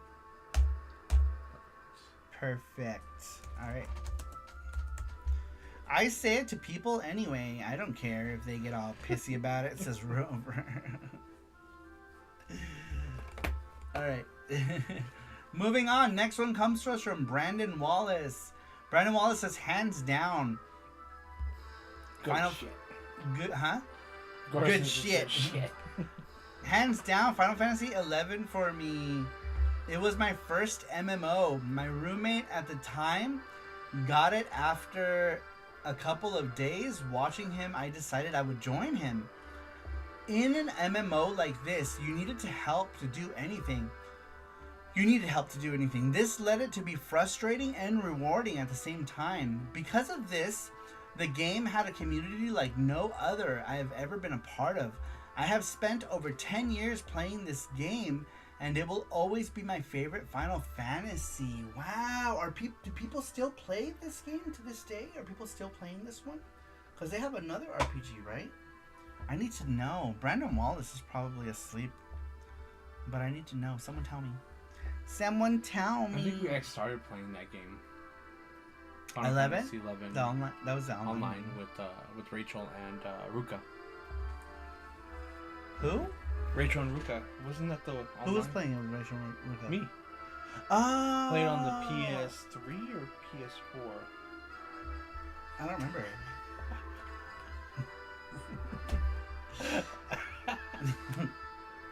Someone should clip that. I don't remember why. Tell me why. Tell me why. Good shit.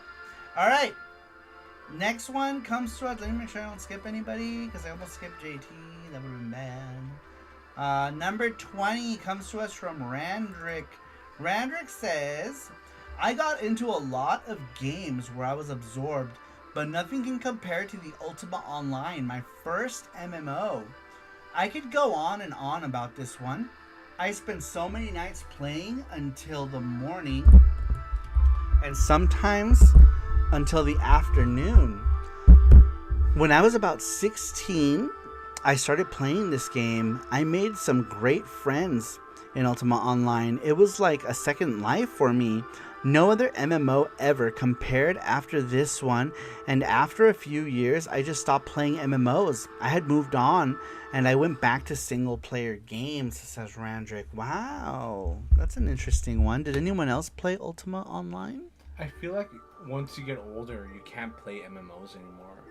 Yeah. Or if you do, it's like you only play like 1 or 2 hours. Because then you get addicted to it. Yeah, it becomes hard. It becomes hard to play.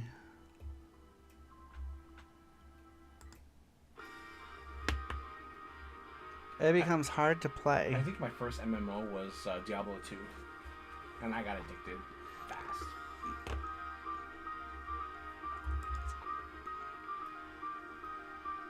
No one else, huh? No one else tried, not Ultima Online, but I did play Ultima games, says Matthew. Agreed, I can barely play RPGs that aren't in MMOs now. Yay, East 8! Yeah, this is like the best track. I love this one. I feel like everyone loves this one, though.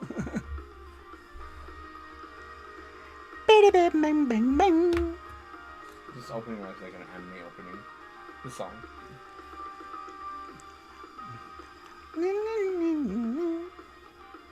It's so good. It's so good. Dedicating the amount of time most MMOs require is indeed daunting when you get older. I have played many MMOs, but I can't even imagine spending the amount of time anymore like I used to, says Mark G. Yeah. As an adult, it's hard, you know? Like, it's hard to give a game that much time. It's just difficult. Unless you have family, you play with them, you know, like family time. Because when I used to play World of Warcraft, there used to be a family who played all together, you know, father, daughter, mother, and son. Yeah. Sorry, I was yawning. That's okay. That's true. If you can make a family activity out of it, then you're spending time with your family too, right? So. Because I remember I used to raid with this family all the time, you know, because they needed one person. I was like, oh, I'm a DPS. I'll go with you, and we'd be on Ventrilo, and they'd be talking together about dinner and stuff, and you do your homework, and I thought it was pretty cool. I was like, I wish I had a family like that. I know. My family's so anti-gaming anything. Like, none of my family. At least you have your brother. That's true. That plays games. You know, with me, it's like, well, my sister kind of, she plays games too. But for the most part, like my family, like I don't know how I'm so into video games. My brother, who's the one who got me into Zelda. Oh wow. Zelda and. Yeah, because your brother, like you and your brother, his brother is a gamer too, and like his brother and his partner, they both play games regularly, right? They own Switches and stuff, and they were playing. You know, I didn't have like my sister plays games now. No, she's always played games actually. I don't know if she still plays games now. She has kids and stuff now, so I have no idea. It's but funny how like that is, huh? I know, but like yeah, my entire family like no games. Games aren't really a thing with like people in my family. They don't really play games. Sorry, have you finished Tengai Makyo Jiraiya? No, never. And I should, now that it's in English, I should give it a shot. You know what I did finish though was Manjimaru in Japanese, of all things. But yeah, the only Tengai Makyo game I finished was Manjimaru, and that's it. I think I played a lot of Fun Kabuki-den also. Actually, I really liked the way they did the battle in that one. It was very Final Fantasy. So I liked a lot of Fun Kabuki-den. I actually got into Kabuki-den from the book because the book had like a large demo. So you got to play a good amount. Manjimaru is on PC Engine. So Tengai Makyo Jiraiya, Tengai Makyo Manjimaru, and Tengai Makyo Fun Kabuki-den are all on PC Engine. Fun is a spin-off of the Tengai Makyo series that was pretty much born about the popularity of Kabuki Danjiro. The Kabuki character was so popular in Manjimaru. He was the most popular character that Hudson was like, oh, maybe we should give him his own game. So they gave him his own game, which was Fun Kabuki-den. And I feel like even with Japanese, even with my limited Japanese knowledge, I was able to get a good fair deal into it. So I think that even if you know a little Japanese, the easiest one to play is Fun Kabuki-den. If your Japanese is limited, to like hiragana and basic understanding. Manjimaru I feel is harder. Yeah, Manjimaru is part 2. So Jiraiya is 1, Manjimaru is part 2. Fun Kabuki-den is a spin-off. The actual Tengai Makyo 3 is Namida, which came out for PS2. Originally was going to be a completely different game for PCFX. The actual Tengai Makyo 3 got cancelled twice before it turned into Tengai Makyo 3 Namida on PS2. And then after that, the 4th game in the series was called Tengai Makyo 4th Apocalypse. And 4th Apocalypse was a Sega Saturn game. And it was also on PSP. It got a redo on PSP. And that one is an opposite take. That one is a take on the American history through the eyes of a Japanese. So you know how in Tengai Makyo, it's through the eyes of a traveler. The writer is like that fake writer that's Oji Hiroi, but backwards, like Prince, because he goes by Prince Chada or Prince Hiroi. So they called him Chada. What was it? HP Chada, which stands for Hiroi Prince Chada, and the Chada part is his first name, Adachi. Chada is just Adachi backwards. So basically, Oji Hiroi wrote himself into the story like he was Marco Polo discovering Japan. So like Marco Polo discovering Japan, that's where the Japan comes from. The Japan thing came from Marco Polo's interpretation of Japan. And that's where Japan comes from, because people are like, oh, Japan, Reminds me of Tengai Makyo. Actually, it's not really even from Tengai Makyo. The Japan part comes from the labeling of Japan by Marco Polo. But anyhow, yeah, I totally went crazy on that. I love Tengai Makyo. I have a copy of the 360 Jiraiya still sealed because it only works on Japanese consoles. So I don't dare open it. If I feel like it's pointless to open it if I can't play it. So it's still sealed.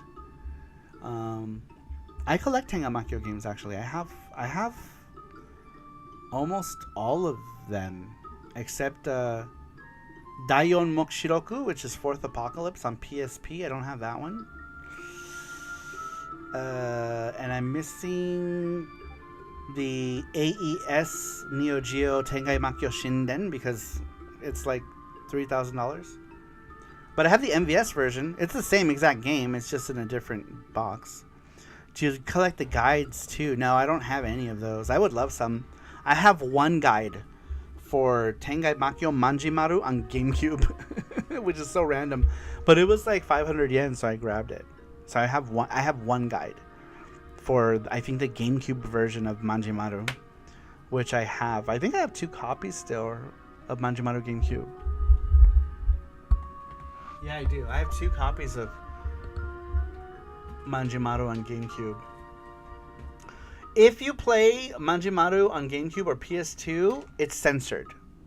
They censor it a lot, actually. There's a part where, I guess, did you beat Manjimaru yet? Scruffy, have you beaten it?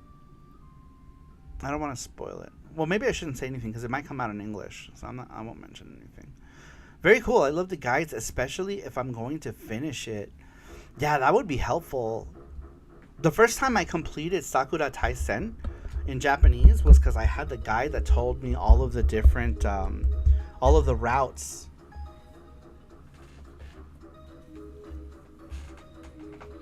Scruffy's Mamagum says I need to go back to Zyria. I got halfway and got distracted. Yeah, I'd like to do Jiraiya. So, oh no, this is the wrong book. Huh, that's weird. I wonder where that book's at. Oh, there it is.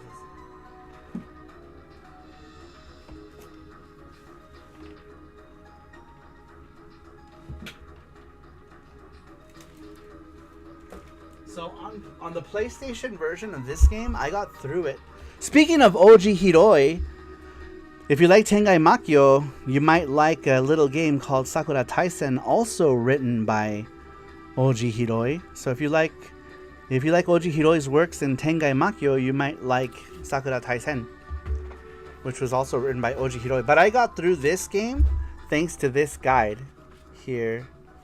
It tells you how to get every girl's ending. Every route, everything is explained in this book. And you don't even need to know Japanese. It just tells you what they are. You can just, I mean, I can read it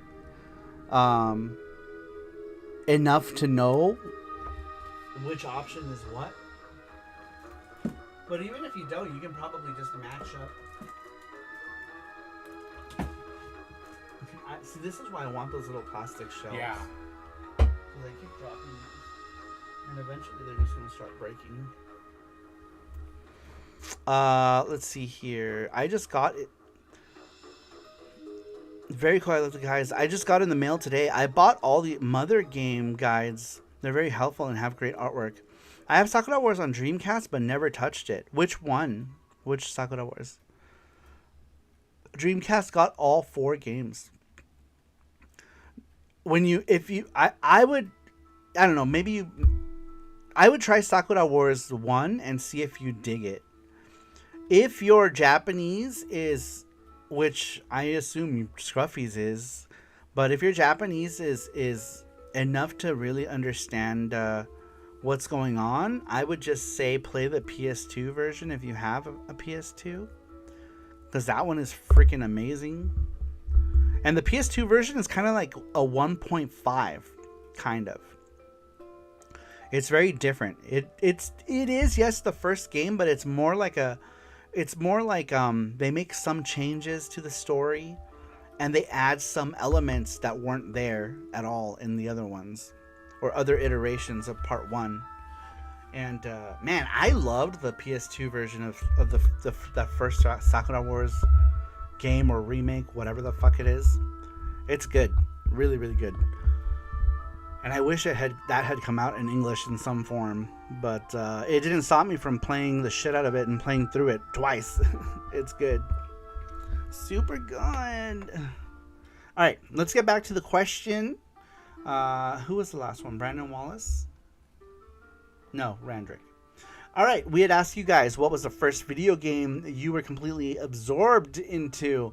Gordos says World of Warcraft. I was working as a campus desktop support associate when this game released. Many of my coworkers would get together on weekends and play non-stop. We all took turns hosting the gatherings. Everyone would bring their PC setups and hook up everything on folding tables in the living room. Saturday morning through Sunday night, we would just play, nap, eat, repeat. I had leveled up at least 4 different characters to max levels. I finally quit after the expansion with the Kung Fu Pandas. I just feel like they fit in WoW universe. I just didn't feel like they fit in the WoW universe, and honestly, I just couldn't spend 8 hours plus required for the new dungeons. I easily had to have put thousands of hours into the game. It's a shame they shut down the original servers, says Gordos. Oh man.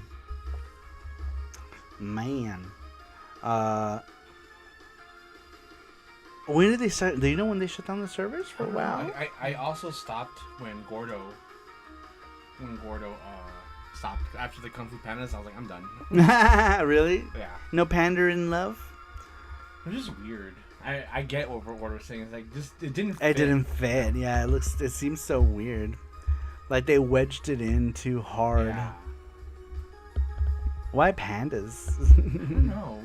It would have been cool if they did like dragon people, right? Because that would have fit into a awesome. Asian kind of thing, right? They were like those Asian style dragons, but people or something. That would have been cool. And then like the pandas could have been like a side thing for that world, you know? But like, I don't know.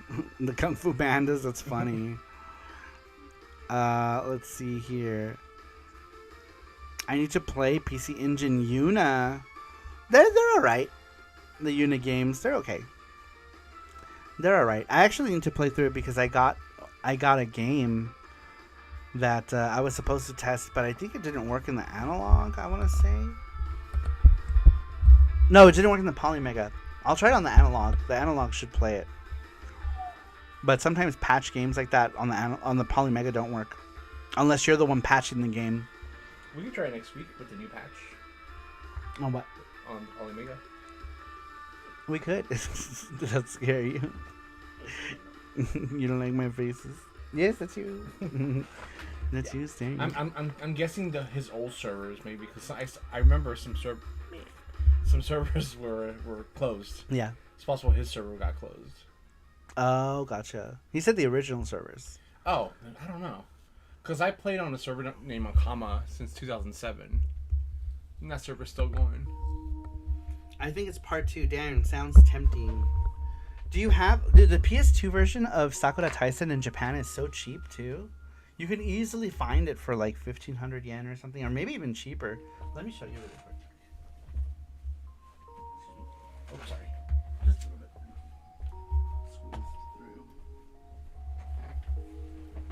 Squeeze through. Squeeze.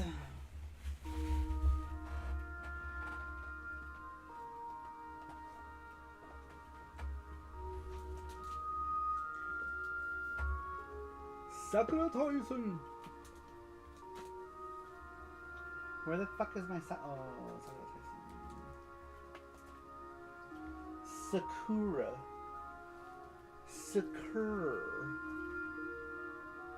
Huh, that's weird. I don't know where my other Sakura Taisen. For what system? PS2. PS2? PS2. Here's the PSP one. I just see the outer box for it. But I don't know where any of the in-game contents. All the stuff that was in this box. For the PS2? Yeah. So this is the PS2 one. I don't know where the rest of it is. This is just the outside box. But it's this game here on PS2. It's called Sakura Taisen Atsuki Chishioni. And it's like a remake of one that's just excellent. Excellent game. Oh, those are 5. You can hand me those. I'll take those too. I also have... Man, I have so many... I have variants of these. I'm such a whore when it comes to this series. So, we did get one in English. We got Sakura Taisen 5 in English for PS2. And I think like Nintendo Wii or something weird. I don't know. This one is good too. I really like the entire series. I feel like the weakest ones are... 4, the Monogatari, Sakura Taisen Monogatari series. Yeah, this one. Sakura Taisen Monogatari is kind of... Because it's like a visual novel game, and it's like completely skippable. You don't have to play that one at all.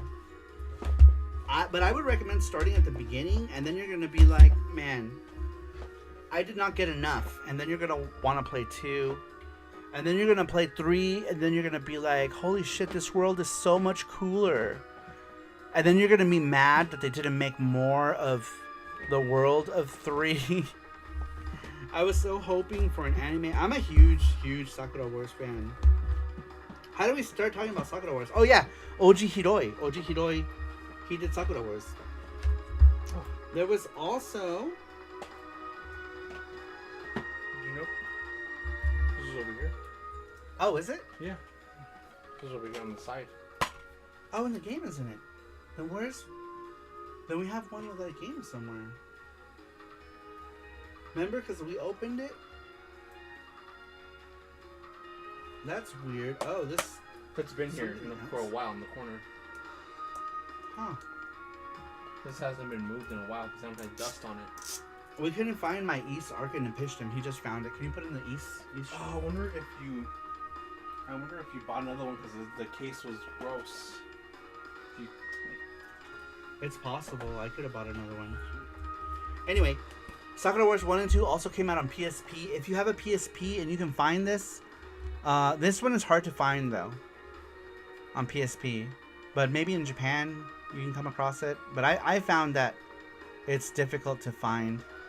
But it did come out on PSP. If you have a PSP, this is also an excellent, excellent version of it.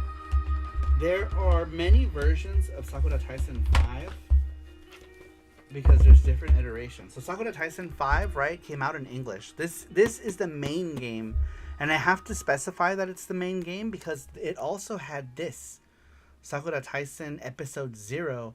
Episode 0 is an action game based on just this main character. She's an American girl from Texas named Gemini Sunrise, and it is her quest, basically her adventure from Texas to New York, right? So the whole game focuses on her adventure on horseback. So it's an action game. This is the only Sakura Wars game that's an action game until the new game. And I don't know, you can't see the screenshots, but you're running around on a horse. No, it's this. Yeah, that's fine. You're running around on a horse and you're killing shit. It's not the best game, but it just adds to the story. And then I found a complete in-box one with all the special shit. I try to get like the big box ones for all of them whenever I can. There's also a Game Boy one, but it's kind of pointless unless you have a Game Boy and you really want to play it. This one came with something called Pocket Sakura, which is like a Tamagotchi, but with Sakura. And this one is a Game Boy one. And then there's a Game Boy Color one that looks even better, but I don't have that one. I don't have all of them. I try to get... There's so many Sakura Wars games, though, that it's really hard to try to collect all of them. But I do have a large number of them. Oh, there it is. There it is, yeah. So this one is 5. This goes in this big box because it came with, like, DVDs and a bunch of other shit. And this is what was on the inside. This game is excellent, Scruffy. I recommend Sakura Wars, but I don't know. I like it because it's got cute waifus in it. The newest game,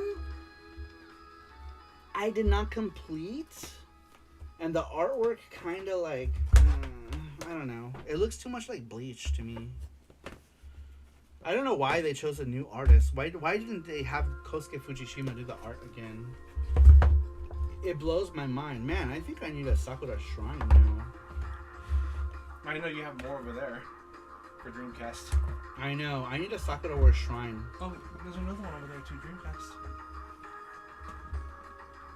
Oh, yeah. Sakura Wars 4. That's the one that came with all of the charms and stuff.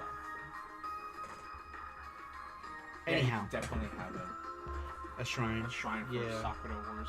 Alright. I need to start building a Sakura shrine. There's another Sakura things right here too. Sakura 2, I see. Here? No, on top. Next to Cotton. Behind Cotton. Take out the Cotton box. Pull it. Do you see it? Oh, for Dreamcast? Right. Dreamcast. There's a box one up there. I don't know what it is. It's Sakura Wars 2.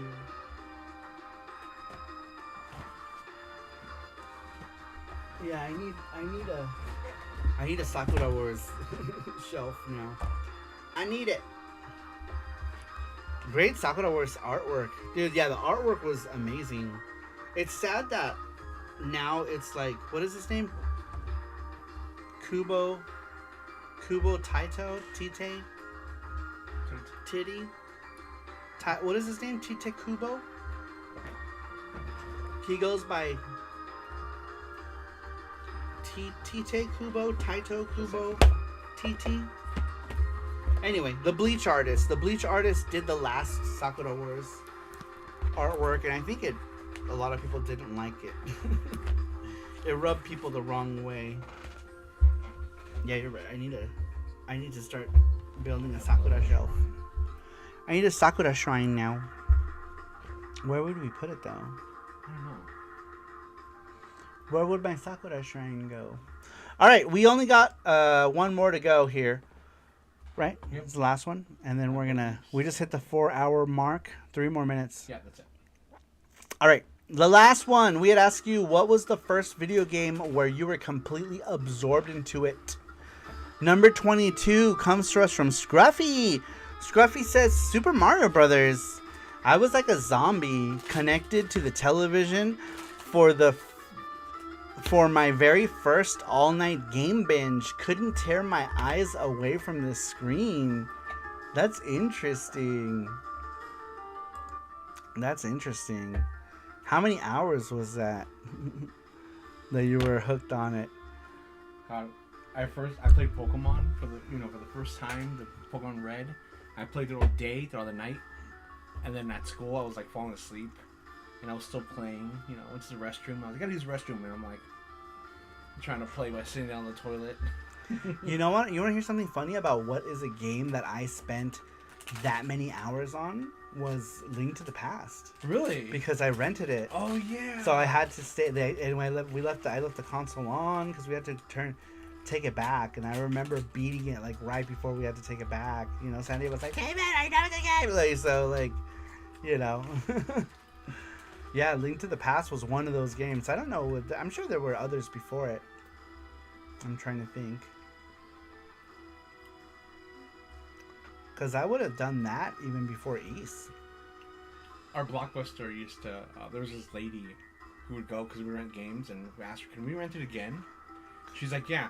She's like, with policy, you got to just put it in there. Yeah, to check it in, and then they check can it in, re-rent and they do it. Mm-hmm. So we used to do that. She had People would come back, and we just had to check it in, and we put it back in and give it back out. It's like, we just got to check it back out to you, basically. You know? It has to come in. We check it in, and then we check it back out. Because they had a camera pointing to the bin, so we had to physically put it in the bin, and then she takes it out. Here you go again. Yeah, where most of the block pushes I worked at, they didn't care cool. as long as you just. It just had to come in, then we check. We have to check it back out to you at the counter. But they would come in, drop it, it'd come in, check it in, and then they'd come and we check it back out. There was a game I remember. It was Hollywood Video where they had a list, right? We're like, oh, do you have this game? No, but you can win on the wait list. And then when they it was your turn, they'll call you, be like, okay, your game is ready. You have 2 hours to get here, or else we'll put it in the shelf. Oh wow. Yeah, it was cool. I forgot what game it was. That's cool. That's cool. All right, did I do the last one? Yep, that was it. That was it. That was all of them. All right, let's go ahead and do the giveaway, the wheel. So remember, next week's question, you guys, is number 6, whatever the hell that was. I don't remember what it was. That one. What game did you try to get into but just couldn't? That is next week's question. Next week's question, you guys. All right, we're going to go ahead and do the wheel. These are all the people who are in the wheel right now. You can make that bigger if you want to. This? Yeah, the wheel. Oh, yeah. So we can see it better. Can you guys see that okay? Or should we make it a little bigger? There we go. So I just point it right here. The Wheel of Fortune. Yeah, that's perfect. Okay, shuffle. All right. Here are all the people that were in. Shuffle. 1, 2, 3. There we go. This is everybody. Right there? Yep. All right, here we go. Good luck, everybody. Oh, it almost froze. It's going to be Brandon Wallace or Twisted. Brandon Wallace! Just barely by like a hair. Yeah. Brandon Wallace. I don't know if Brandon Wallace is Look. here. If not, we'll send you a message. Look how close it was. Damn. Dude, that was like so close. Rigged. That was like so close. Congrats, Brandon Wallace. Brandon Wallace, congratulations. Brandon is the winner. He's probably asleep, but we will send you a message. We will let you know that you won. Or if you're on Discord, send a message right now. Everyone will be like, congrats, Brandon Wallace. Yeah, congrats. In general. In general, everyone say congrats and then at him. Do it. Anyone who's here, go to general and just do congrats at Brandon Wallace. We should start doing that for everyone who's in the Discord. Yeah. The winner. If they're on Discord, we'll start shutting them out. Make it a regular thing. Be like, all right, you know what to do. Do the thing. We're gonna do the thing. That's gonna be the thing we do for the winner.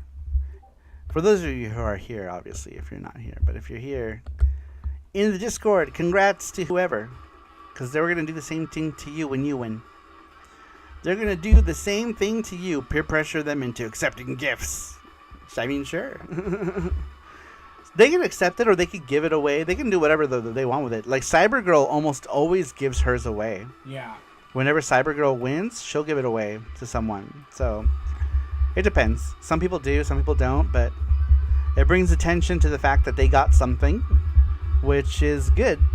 Because then they could either choose to, get that prize or give it to someone, whatever they want to do. At least they're aware of it. But yes, in the Discord, congratulate them and at their name. In the general, if you're a member of our Discord, that is. But anyhow, we're going to go ahead and take off because I'm hungry. We just passed the 4-hour mark here. Nice long show. We had 22 answers this week, which is awesome, you guys. Thank you, everyone, for answering the question. Next week's question is already up, so make sure that you guys go and answer that one. It's what game did you try to get into but just couldn't? So make sure. Happy birthday, Saru buddy. Be well. Thank you. Thank you. By the way, thank you everyone for the birthday wishes. I really appreciate all of the birthday love. I appreciate some of you donated yesterday. I appreciate that as well.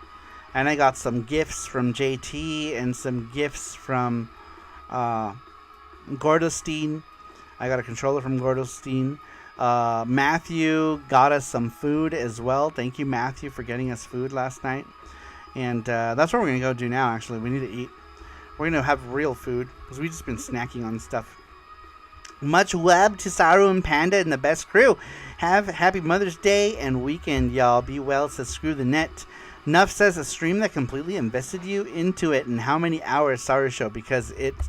Because side rail. I know. If we did just like straight up the questions and talked about that stuff, we could have gotten it done in like 2 hours ish. Snacking on benches. Snacking on benches, says Matthew. Oh, Matthew's still here. I thought you went to sleep, Matthew. I thought you went sleepy guys. But thank you for being here, Matthew. And thank you, everyone, for the support. Matthew, thank you as well for all the support. But anyway, you guys, we're going to go ahead and take off. And we will see you here next week. And we will see you on Twitch this Monday. So thanks, everyone, for being here. I really appreciate it. And I will see you all next time. Bye-bye.